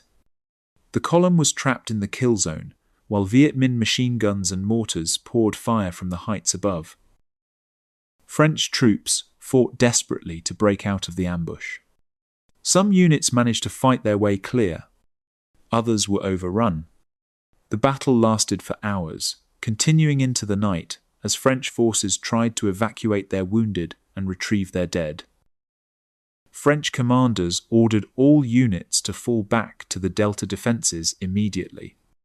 The withdrawal turned into a fighting retreat, with Viet Minh forces harassing the columns every step of the way. Heavy losses fell, especially among the elite paratroopers, who had been dropped ahead of the main columns and now had to fight their way back. By the time the stragglers crossed back into the relative safety of the De Lattre line, the French had lost 1,200 men killed, wounded, or missing. Operation Lorraine almost ended in a repeat of the Cao Bang disaster of 1949. The French had pushed deep into enemy territory, overextended their supply lines, and then been hit hard when they were most vulnerable. And just like after Cao Bang, Vo Nguyen Giap and the Viet Minh were filled with confidence and a desire to step up operations. They had proven they could hit French mobile columns hard. They had shown that French armour and air support couldn't guarantee safety in Viet Minh-controlled territory. Giap started looking for opportunities to strike another major blow at French forces.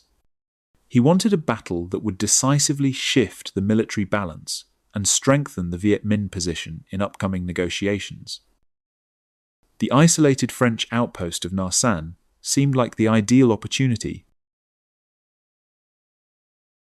The isolated French outpost of Nha San seemed like the ideal opportunity for Vo Nguyen Giap to strike another blow at France. In November 1952, Nha San was home to a French garrison, firebase, and airstrip in the mountains of northwestern Vietnam. Protected by 15,000 troops, 105mm howitzers, and aircraft, Nha San was a particularly well-defended position, capable of resupply entirely by air. Its commander, General Jean Gille, employed what the French called hérisson tactics, hedgehog tactics. The concept was simple but effective. Surround the central position with multiple armed strongpoints, forming inner and outer defensive rings. Nha San had 30 defensive positions arranged in 2 concentric circles around the central base.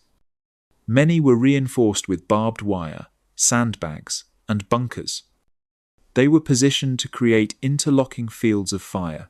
Any enemy attacking one position would be caught in crossfire from neighbouring positions. The French had purposely developed Nha San to draw the Viet Minh into costly attacks. The theory was elegant. The Viet Minh couldn't ignore a major French base deep in territory they claimed to control. They would have to attack, and when they did, French artillery and air power would destroy them. Giap took the bait. On November 23rd, he opened his assault on the camp by attacking Point 8, one of the outer defensive positions. The initial attacks followed the pattern Giap had used successfully elsewhere: mass infantry assaults under cover of darkness. Waves of Viet Minh troops charged Point 8, trying to overwhelm the defenders through sheer numbers. However, French artillery and air power drove back 2 Vietnamese attacks. Illumination flares turned night into day, exposing the attackers. Artillery shells landed among the advancing troops. The defenders' machine guns cut down anyone who got close to the wire. Giap then employed night infiltration techniques, small teams trying to sneak through French defences under cover of darkness to attack from inside the perimeter. But the French stopped these too, with alert sentries, trip flares, and interlocking fields of fire that left no dead ground for infiltrators to exploit. A week later, fresh Viet Minh assaults targeted more isolated positions, points 22B and 24. These strongpoints were further from mutual support, making them more vulnerable. Both positions held out for several hours before the Viet Minh overran them. The defenders fought to the last, but they were simply overwhelmed by superior numbers attacking from multiple directions simultaneously. But Viet Minh losses were so high, they couldn't capitalize on the success. Taking 2 isolated strongpoints had cost hundreds of casualties. The defenders had inflicted maximum damage before being overrun, using every bullet and grenade before the positions fell. The next day, concentrated French artillery and airstrikes against the captured positions drove the Viet Minh back. French gunners had pre-registered every defensive position. They knew the exact range and coordinates. When the Viet Minh occupied points 22B and 24, French shells rained down with devastating accuracy. The Viet Minh were forced to abandon positions they had paid so dearly to capture. Giap launched a final general assault during the night of December 1st, concentrating especially against points 21B and 26. This was an all-out effort, everything the Viet Minh could throw at the French defences in one coordinated attack. The French defenders used flares for illumination, turning the battlefield into a hellscape of light and shadow. They called in close-range artillery fire, shells landing just meters from their own positions to break up Viet Minh assaults. Aircraft dropped bombs and strafed attacking troops. The Viet Minh kept coming. Wave after wave of troops charged the French positions. Some made it to the wire. A few even breached the outer defences. But they couldn't sustain the assault against the concentrated firepower. With losses mounting catastrophically, Giap called off the attack on December 2nd. The Battle of Nha San was over. Once again, it seemed Giap had been too quick to try large-scale conventional operations. The cost was staggering, around 1,500 Viet Minh killed and up to 6,000 wounded. Many of these were experienced soldiers, trained fighters that the Viet Minh could ill afford to lose. For the French, despite their heavy losses of around 500 men, it appeared they had found a winning formula. Both the earlier battle at VinhIen and now Nha San had demonstrated the potency of French air and artillery power and their ability to defeat Viet Minh attacks with relatively low casualties. The lesson seemed clear to French planners. If France could establish well-defended positions behind enemy lines and resupply them entirely by air, so-called airheads, the Viet Minh could be forced into costly attacks that would bleed them dry. Then French offensive operations could follow up to finally defeat the weakened Viet Minh. It was an attractive theory, elegant, logical. It had worked at Nha San. But there was a critical flaw in the reasoning. Nha San succeeded because it was within range of French air support from the Red River Delta. Aircraft could arrive quickly. Supplies could be delivered regularly. The garrison was strong enough to hold out until help arrived. What would happen if the French established an airhead much further away? What if the Viet Minh brought up heavier artillery than they had at Nha San? What if Giap learned from his mistakes and changed his tactics? These questions didn't trouble French planners as they scoured their maps for the location of their next ambitious airhead. The success at Nha San had made them confident, overconfident. As French planners examined their maps of northern Vietnam, their eyes settled on a small, isolated village in a valley near the Laotian border. Its name was Dien Bien Phu. By early 1953, the Indochina War remained a stalemate. Both sides, the Viet Minh and French Union, had experienced their fair share of victories and defeats. Ho Chi Minh and Vo Nguyen Giap's Viet Minh forces had wiped out the French border forts at Cao Bang in 1950 and ambushed a major French operation at Chan Muong in 1952. But they had been unable to capture significant French positions defended by artillery and air power. In their attacks on VinhIen in 1951 and Nha San in 1952, they suffered huge casualties for no gain. Meanwhile, French Union troops had been able to hold the Red River Delta and major cities, but were unable to pursue Viet Minh forces deep into the mountains and destroy them on their own terms. Every time the French ventured far from their bases, they got ambushed. To solve the problem, Paris sent General Henry Navarre to Indochina in May 1953. He had been instructed to find an honourable way out of the war, but to do this, he needed victories on the battlefield to gain a diplomatic advantage in upcoming negotiations. Navarre knew that his elite paratrooper and Foreign Legion forces were vital to offensive operations, but their manpower was being consumed defending almost 900 garrisons scattered across Indochina. They were spread too thin. So Navarre made a strategic decision. He would abandon many remote garrisons, including Nha San, and consolidate forces in the Red River Delta in anticipation of a future major offensive. In central and southern Vietnam, commando-style raids would mop up isolated Viet Minh groups. Elsewhere, he focused on training local Vietnamese forces. Once they could take over garrison duties, French paratroopers and legionnaires would be freed up for mobile operations. Navarre also asked the United States for more help. In the US, former World War II commander Dwight David Eisenhower was now in the White House. He was concerned about communism's spread in Europe and feared a similar fate in Asia.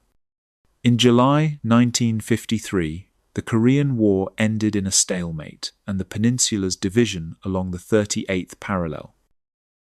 On one hand, the Korean War showed the ability of international forces to stem the tide of communism.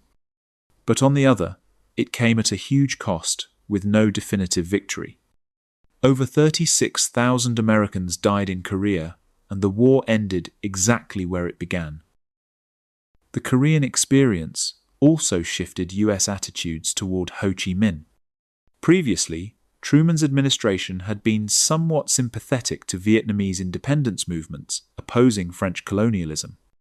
An American OSS team had even trained Ho Chi Minh and Vo Nguyen Giap in August 1945 to fight the Japanese. However, Eisenhower's administration now saw the hand of monolithic Soviet communism behind the Viet Minh movement. The United States agreed to bankroll Navarre's plan with a $400 million aid package. But the aid came with conditions. France must abandon planned negotiations with Ho Chi Minh and accept West German remilitarization in Europe. Soon, Viet Minh movements forced a French response. The revolutionaries were extending operations into Laos, Vietnam's neighbor to the west. Such a move would extend the war beyond the range of French mobile groups based in the Red River Delta, making future French operations much harder.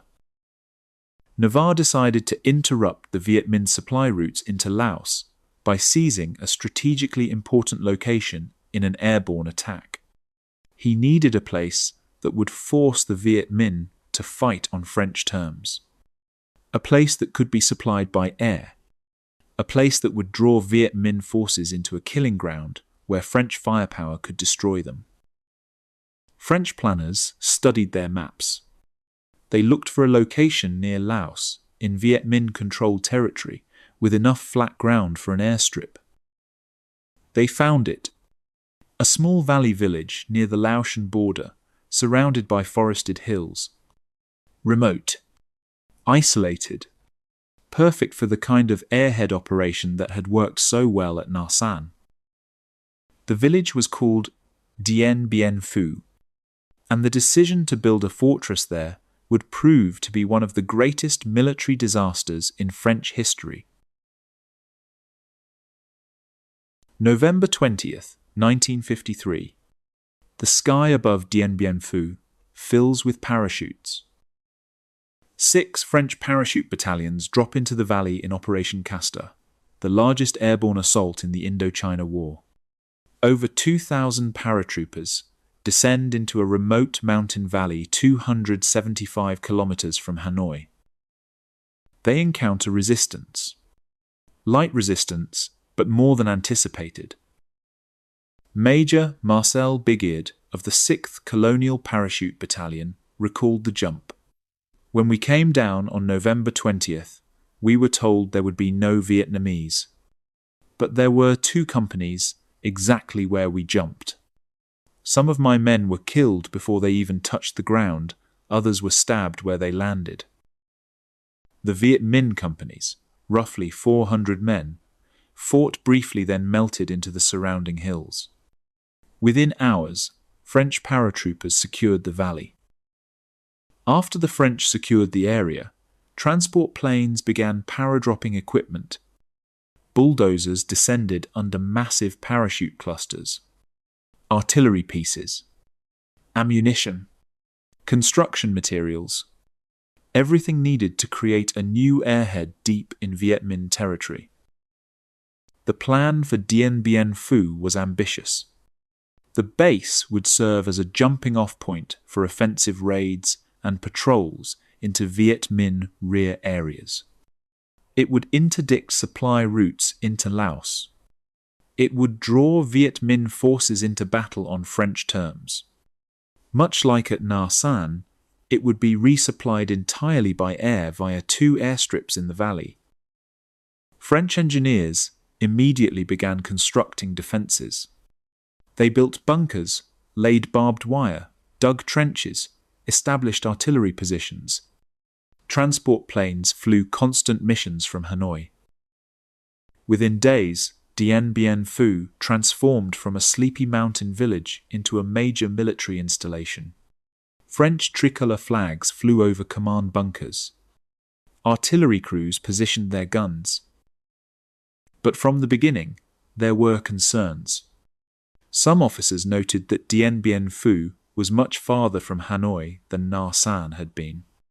Air support would take longer to arrive. Resupply would be more difficult. Others noted the terrain.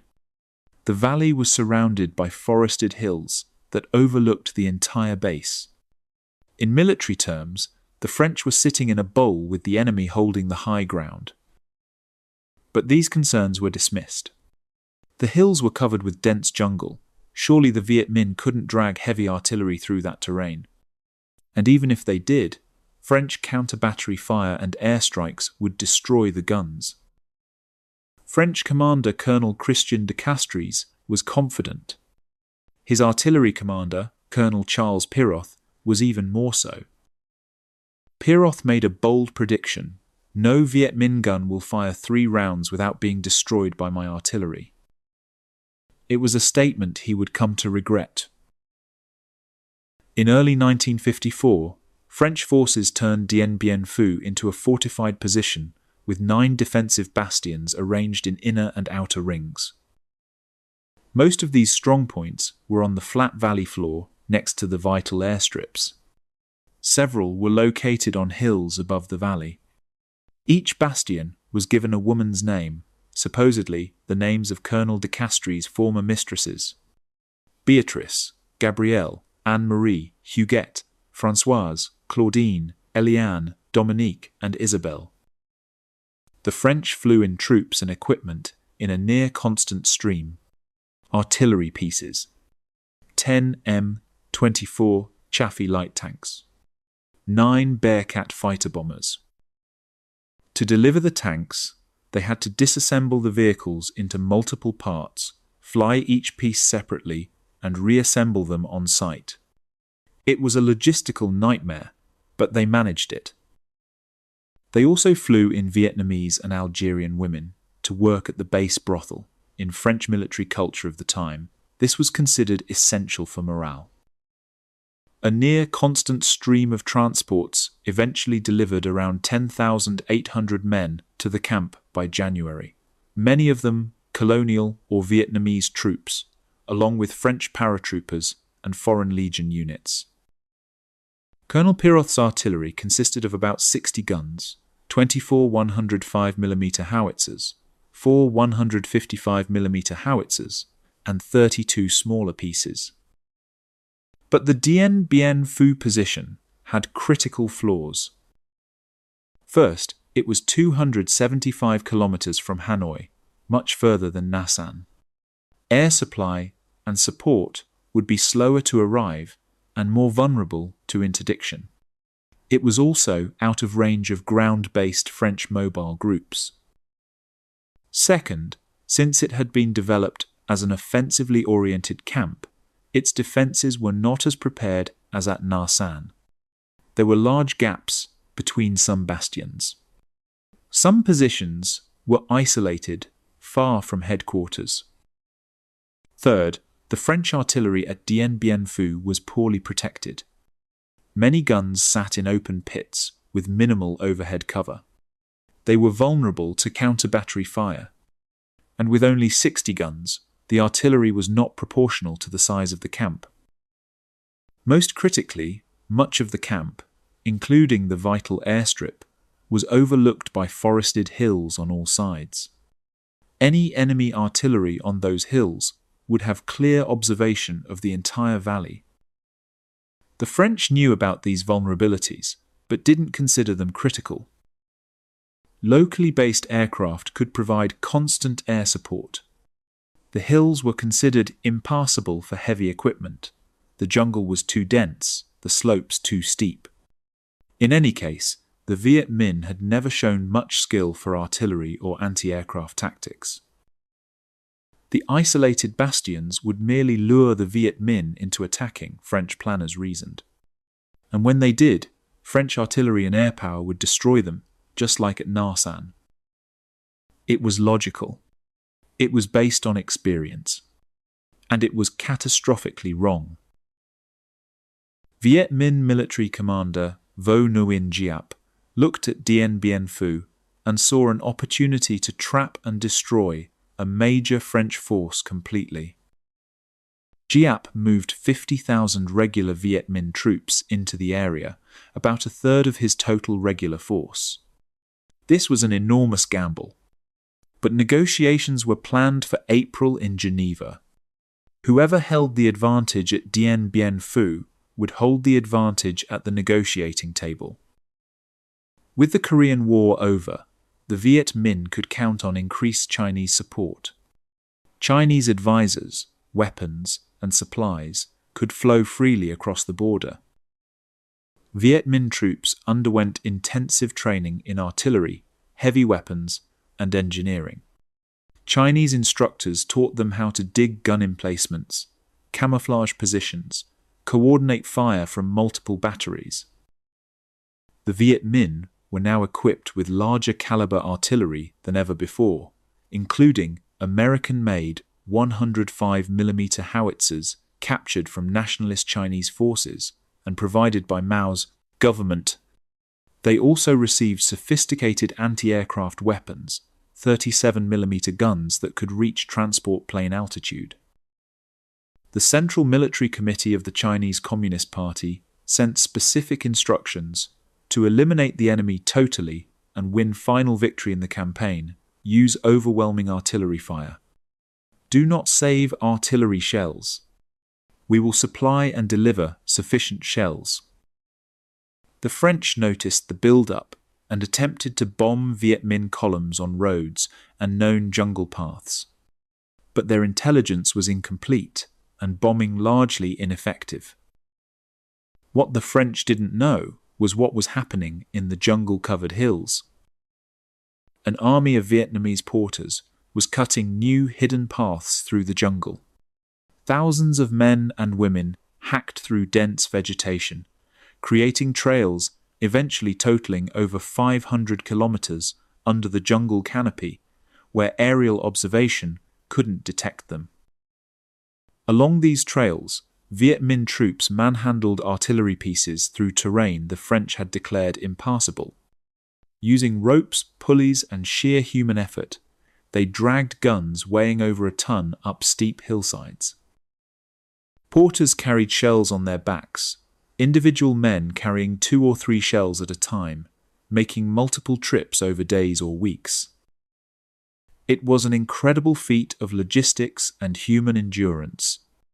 What the French said was impossible, the Viet Minh achieved through organization, determination, and inexhaustible manpower. By January 1954, around 240 Viet Minh artillery pieces, heavy mortars, recoilless rifles, and anti-aircraft guns had been maneuvered into the hills surrounding Dien Bien Phu. They were camouflaged carefully. Gun positions were dug into hillsides with overhead cover. Guns were positioned in caves or under dense jungle canopy. Fake positions were built to draw French counter-battery fire. French aerial reconnaissance saw nothing. French intelligence estimated the Viet Minh might have a few dozen artillery pieces at most. The actual number was 4 times higher, and they were positioned on the high ground, looking down on the entire French base. Giap had achieved tactical surprise on a massive scale. On January 31, 1954, Giap's guns opened fire on Dien Bien Phu for the first time. The bombardment was brief, just a few salvos. But it was enough to shock the French. The shells were coming from the hills, from positions the French thought couldn't exist. Over the next 6 weeks, Giap's gunners continued to fire intermittently. A barrage here, a bombardment there. Never sustained enough to provoke a major French response, but constant enough to keep everyone on edge. The Vietnamese gunners were ranging their weapons, adjusting angles and charges to ensure accuracy when the real battle began. They were also observing French counter-battery fire, noting which positions the French targeted and how quickly they could respond. Every time a Viet Minh gun fired, French artillery observers tried to locate it. French counter-battery fire would hammer the suspected position. But when the smoke cleared, the Viet Minh gun would often still be there, or it would be a dummy position, and the real gun was somewhere else entirely. French aircraft tried to spot the guns from the air. Pilots flew low over the hills, searching for telltale signs, cleared firing positions, ammunition dumps, supply trails. But the jungle canopy hid everything. From the air, the hills looked like unbroken green wilderness. By March, the valley floor was cratered from periodic shelling. The airstrip had been hit multiple times and required constant repair. French troops lived in bunkers and trenches, never knowing when the next barrage would come. French morale began to erode. The promised air support couldn't find the Viet Minh guns to destroy them. Colonel Piroth's boast that no Viet Minh gun would fire 3 rounds was looking increasingly hollow. Some guns had fired dozens of rounds and were still operational. The garrison waited and prepared. War reporter André Lebon was at Dien Bien Phu during this period. He recorded a conversation between 2 French soldiers that captured the growing dread. "It's going to be like Nha San, only 10 times bigger. Or almost Verdun. This time, they'll put all their big artillery here and will show us what they have learned about big war fighting." Verdun, the meat grinder of World War I, where 300,000 French soldiers died in a battle that lasted 10 months. The comparison was ominous. By early March, the valley was a moonscape. Shell craters dotted the airfield. Trenches zigzagged between positions. Bunkers were reinforced with sandbags and logs. The French awaited the coming assault. They knew it was coming. The only question was when. They didn't have to wait long. On March 13th, 1954, at 5 p.m., the real assault began. Viet Minh artillery opened up with a massive barrage targeting the northern strongpoints, Beatrice, Gabrielle, and Anne-Marie. Hundreds of guns fired simultaneously. Beatrice, isolated on a hilltop northeast of the main base, was especially exposed. The bastion was held by French Foreign Legion troops, tough, experienced soldiers. But nothing in their experience prepared them for what hit them. A French legionnaire at Beatrice later recalled, "We are all surprised and ask ourselves how the Viets have been able to find so many guns capable of producing an artillery fire of such power. Shells rained down on us, without stopping like a hailstorm on a fall evening. Bunker after bunker, trench after trench, collapsed, burying under them men and weapons. The barrage was precise and devastating. Artillery spotters on the hills had clear observation of every French position. They directed fire onto bunkers, communications trenches, artillery positions, and command posts. After 90 minutes of bombardment, Viet Minh infantry attacked. This wasn't human wave tactics. This was coordinated assault with artillery support, shells falling just ahead of advancing troops. The Legion fought desperately. They fired machine guns until barrels glowed red. They threw grenades. They fought hand-to-hand in trenches. But with bunkers collapsed and communications severed, the defense was disjointed. Small groups fought isolated battles without coordination. Viet Minh diversionary attacks prevented reinforcements from other positions. By midnight on March 14th, Beatrice was overrun. 75% of the defenders were casualties. The Viet Minh flag flew over the position. Next, Giap targeted Gabrielle. The French launched an armoured counterattack with M24 Chaffee tanks, but the tanks struggled in muddy terrain and became targets for anti-tank weapons. The counterattack failed. Gabrielle fell on March 15th after similar artillery preparation and infantry assault. French counter-battery fire was largely ineffective. The Viet Minh guns were well hidden and well protected.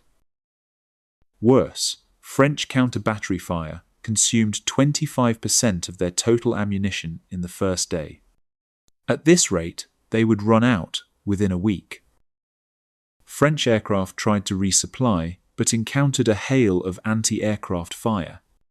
Several C-47 transports were destroyed on the ground. The Bearcats were caught during artillery strikes. All but 2 were damaged or destroyed. On March 15th, with much of the French artillery destroyed and northern defences collapsed, Colonel Piroth walked to his bunker. He apologised to fellow officers. Then he pulled the pin on a grenade and held it against his chest.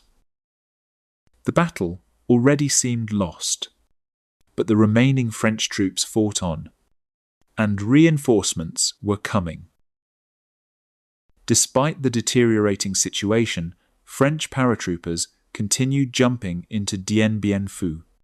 From mid-March to early May, up to 4,300 French troops would be dropped onto the besieged camp. Some had no parachute experience, volunteers who received brief training and then jumped into combat.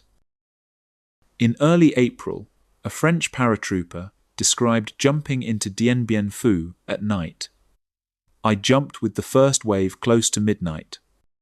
No sooner did my parachute open than I found myself in the middle of an extraordinary spectacle. Anti-aircraft fire, illumination flares, tracer rounds. It was a real Bastille Day fireworks show. Landing was terrifying. Anti-aircraft fire filled the sky. Artillery shells exploded on the drop zone. Some paratroopers were hit before landing.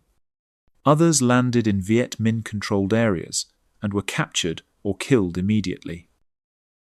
French nurses were often on return flights to evacuate the wounded. One nurse, Geneviève de Galard, ended up staying on the base throughout the entire siege when her aircraft was damaged. She cared for the wounded under constant bombardment, earning the Légion d'honneur and becoming known as the Angel of Dien Bien Phu. As casualties mounted, French commanders discussed 3 desperate plans. Operation Condor would see a relief column march overland from Laos, but the distance was enormous, terrain terrible, and Viet Minh would ambush every step. Commanders were skeptical. Operation Albatross would be a garrison breakout south. But with thousands of wounded and Viet Minh surrounding the valley, a breakout would likely turn into a massacre. Operation Vulture was a request for US B-29 bombers to carpet bomb Viet Minh positions. The French were asking for direct American military intervention. The request for American intervention had supporters in Washington. Secretary of State John Foster Dulles supported it. Vice President Richard Nixon supported it. He even suggested possible use of atomic bombs. But others were not keen. By 1954, the US was already covering almost 80% of French military expenditure in Indochina. General Matthew Ridgway, former commander in Korea, argued that further commitment would bog down American resources and likely provoke Chinese intervention, potentially starting another Korean-style war. House Minority Leader Lyndon Baines Johnson argued that any intervention should be part of an international coalition, including Britain and other democratic Asian states.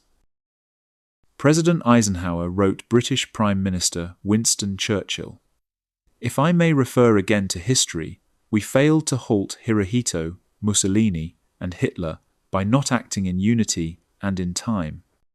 That marked the beginning of many years of stark tragedy and desperate peril. May it not be that our nations have learned something from that lesson?" The letter got a cool reception in Britain.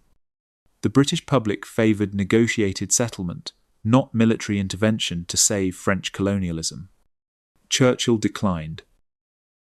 Without Britain, there would be no international coalition. Without a coalition, Eisenhower wouldn't commit American forces. Operation Vulture was dead. There was, however, covert support. 37 American pilots, officially employed by Civil Air Transport, a CIA airline, flew 682 resupply sorties to Dien Bien Phu. 2 American pilots were killed. Some historians suggest Eisenhower knew his proposal would fail, that he was looking for a way to avoid intervention while appearing supportive of France. Eisenhower later stated, "If the United States were, unilaterally, to permit its forces to be drawn into conflict in Indochina and in a succession of Asian wars, the end result would be to drain off our resources and to weaken our overall defensive position." By late March, the besieged French defenders understood no American intervention was coming. No relief column could reach them in time. They were alone. On March 30th, the Viet Minh launched the Battle of the Five Hills, targeting strongpoints Dominique 1 and 2, plus Ilian 1, 2, and 4 on the eastern side of the position. The French had some success with quad-mounted 50-caliber anti-aircraft guns used in a ground role. The heavy machine guns could cut down advancing infantry at long range, their tracers arcing across the night battlefield like streams of fire. But despite inflicting heavy casualties, they lost parts of Dominique and Eliane in vicious close-quarters fighting. Viet Minh troops fought building to building, trench to trench, bunker to bunker. The French launched counterattacks, briefly recapturing lost positions. But these victories were Pyrrhic. They just weakened remaining units without changing the strategic situation. Elite paratroopers and legionnaires were being ground down. With casualties among the Europeans growing, the defense increasingly fell to French allied Vietnamese, Algerian, and Moroccan auxiliary units. These troops fought bravely, but they lacked the experience and training of the elite units. While fighting raged in the east, the Viet Minh attacked the western headquarters area, targeting strongpoints Francoise and Huguet. The fighting was brutal, hand-to-hand combat in muddy trenches, grenades thrown at point-blank range, bayonet charges in the darkness. Viet Minh casualties were staggering. Giap later admitted the fighting tested his soldiers' nerve. The principal trait of that phase of the battle has been the violent character of the combat.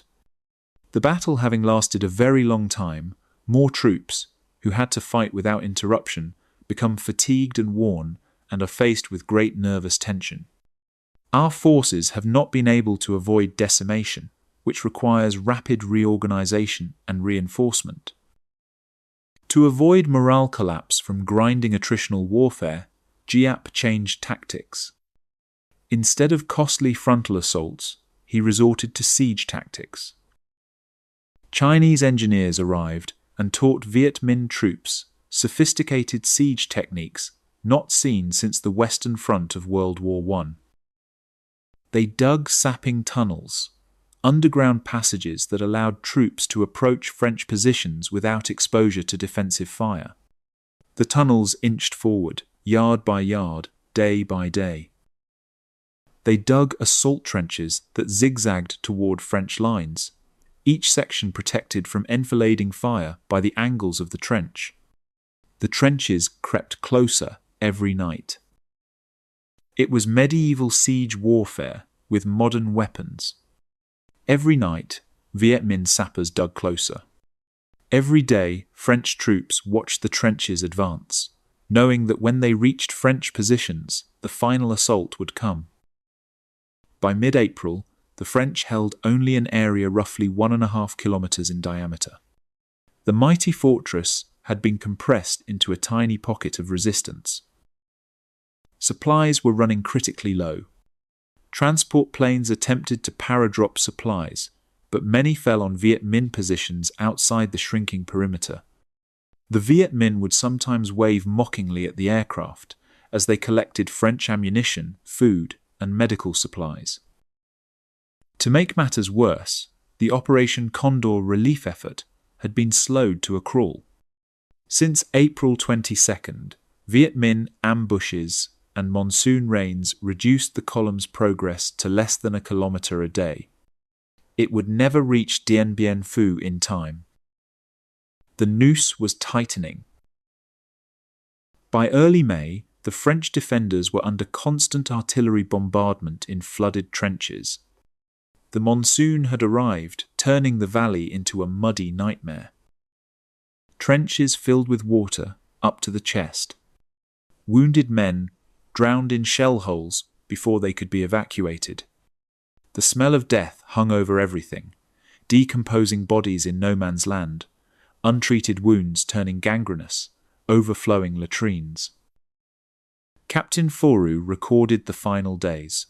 On the afternoon of May 6th, Major Brechignac asked me to go with a radio operator toward the center of the fighting, to look for a less pulverized place where we could reassemble the surviving elements of the battalion. I advanced through the trenches in mud, up to my chest. The shells never ceased to fall. At a bend in a trench, I lost sight of the radio operator.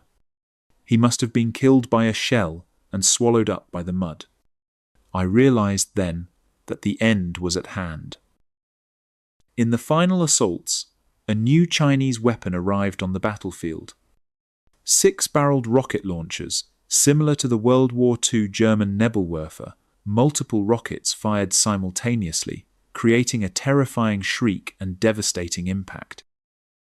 The Viet Minh used them for the last barrages on the headquarters positions. The rockets screamed down from the hills, their distinctive sound adding psychological terror to physical destruction. On May 7th at 6 p.m., after 57 days of siege, the final assault came. Viet Minh troops emerged from their siege trenches and sapping tunnels, now just meters from French positions. They attacked from multiple directions simultaneously, north, south, east, west. There was nowhere to retreat. The headquarters positions came under direct assault. French defenders, exhausted and low on ammunition, fought with everything they had left. But they had been ground down by nearly 2 months of continuous combat. By 6 p.m., the Viet Minh had taken the main camp. The command bunker was overrun. Colonel de Castries was captured. The tricolour flag came down. The Viet Minh flag went up. Now only the isolated French strongpoint of Isabelle, several kilometres south of the main position, still held out. Cut off and surrounded, its defence was hopeless. One defender described conditions as hell in a very small place, a phrase that would become the title of Bernard Fall's definitive book on the battle. The French at Isabelle made a desperate decision. Rather than surrender, they would attempt a breakout to the south in multiple small groups. Maybe some would make it through the jungle to French lines in Laos. They destroyed their remaining weapons and equipment so the Viet Minh couldn't use them. Then, small groups of men slipped into the jungle darkness, heading south. Most would be killed or captured within hours. The jungle was filled with Viet Minh troops who knew every trail, every water source, every possible escape route. Only 78 French troops successfully escaped Dien Bien Phu. 78 out of over 10,000. They staggered into French positions in Laos days later, starved, wounded, delirious from their ordeal. On May 8th, while France celebrated the 9th anniversary of the Allied victory over Germany in World War II, relief units confirmed Dien Bien Phu's fall with a single code word transmitted by radio: Austerlitz. Austerlitz, Napoleon's greatest victory in 1805, when he crushed the combined armies of Austria and Russia. The code word was bitterly, savagely ironic. This was France's greatest defeat. The Battle of Dien Bien Phu was a catastrophe for French colonial authorities. 2,300 French Union troops were killed. 6,400 were wounded. 9,000 were captured and marched to Viet Minh prison camps through hundreds of kilometers of jungle. Many would die on the march or in captivity from disease, malnutrition, and mistreatment. Viet Minh casualties may have been as high as 30,000, more than 10 times French losses. But Ho Chi Minh had secured an important victory on the eve of Geneva negotiations. Despite significant French forces remaining in Indochina, Dien Bien Phu signalled the end of French will to fight. The war was already deeply unpopular in metropolitan France, and after Dien Bien Phu, support collapsed completely. The First Indochina War cost almost 79,000 French Union troops killed, including 15,000 North Africans. Up to 200,000 Viet Minh may have been killed. Civilian casualties were far higher, but remain impossible to calculate. In July 1954, the Geneva Accords reshaped Indochina. Laos and Cambodia became independent kingdoms. Vietnam was divided at the 17th parallel. The North would be a communist state under Ho Chi Minh. The South would be non-communist under Ngo Dinh Diem. Elections were promised for 1956 to reunify the country. They would never happen. For Ho Chi Minh, the agreement was bittersweet. He had fought for decades for a unified Vietnamese state.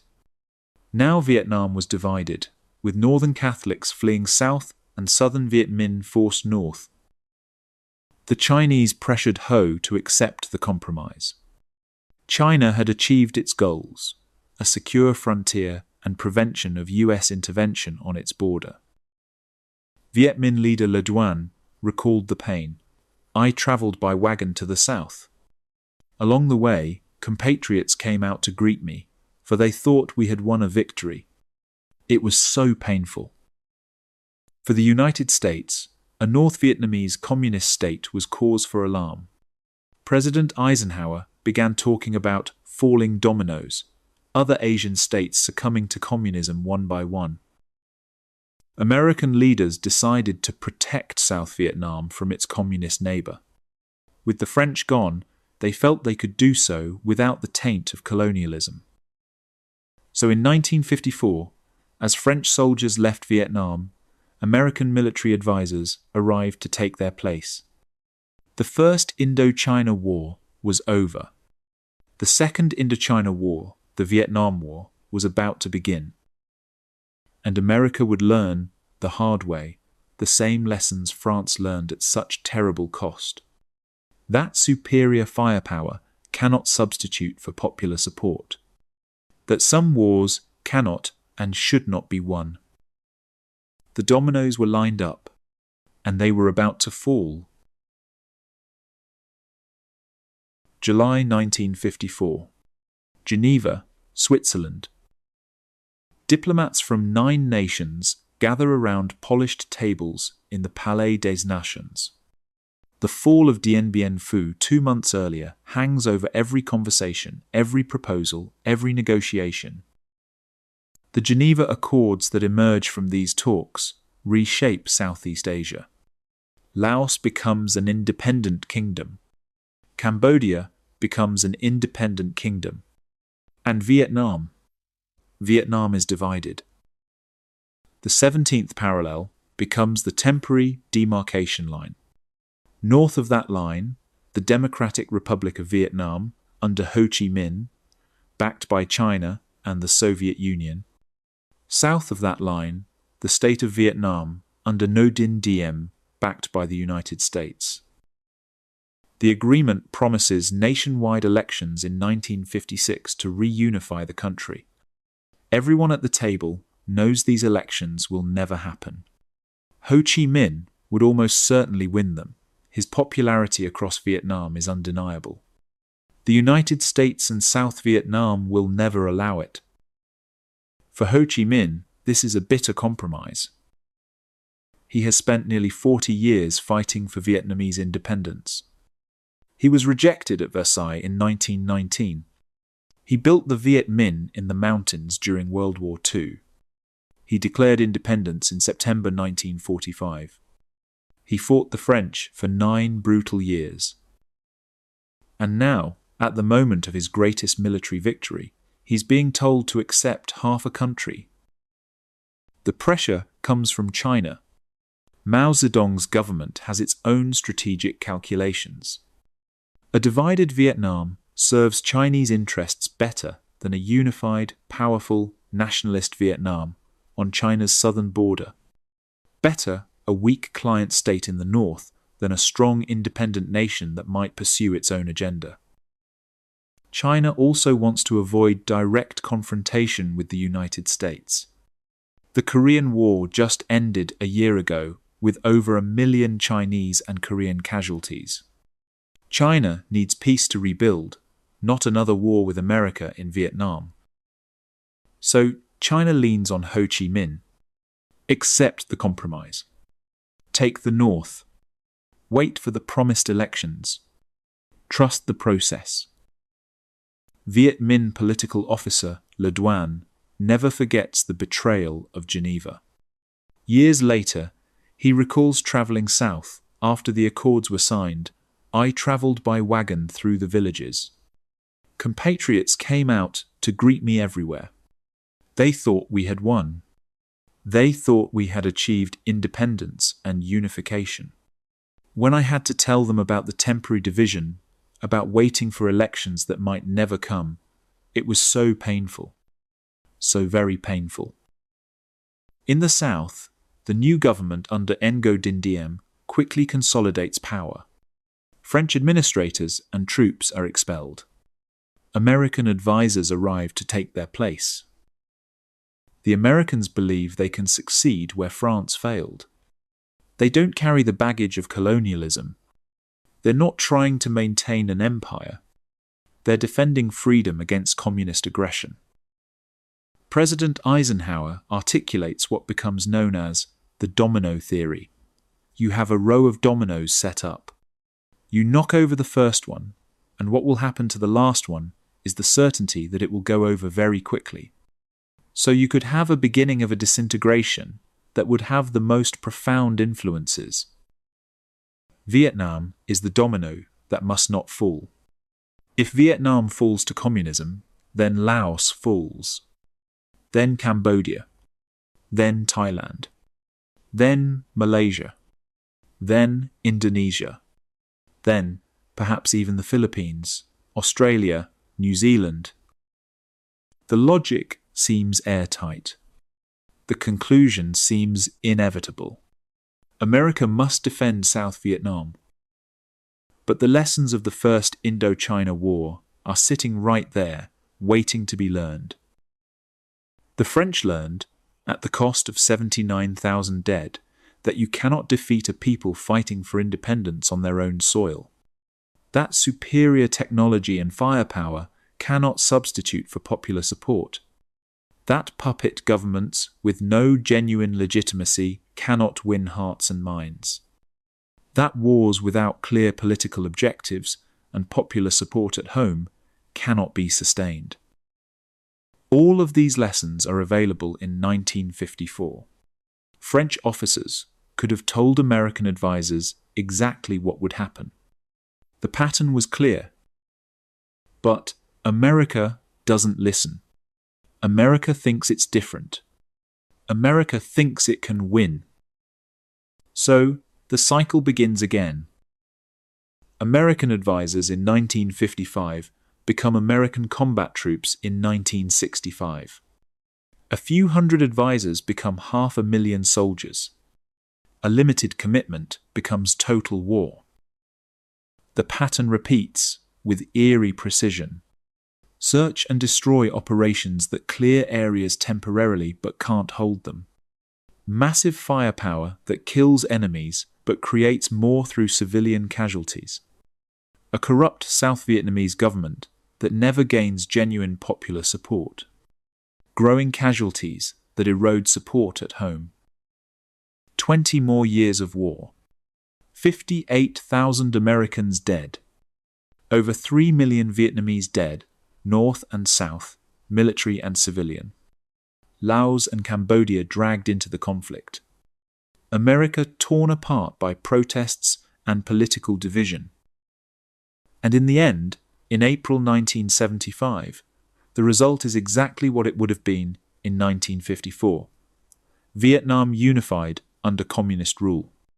The very outcome America spent 20 years and 58,000 lives trying to prevent. The dominoes didn't fall. What didn't become communist? Malaysia didn't become communist.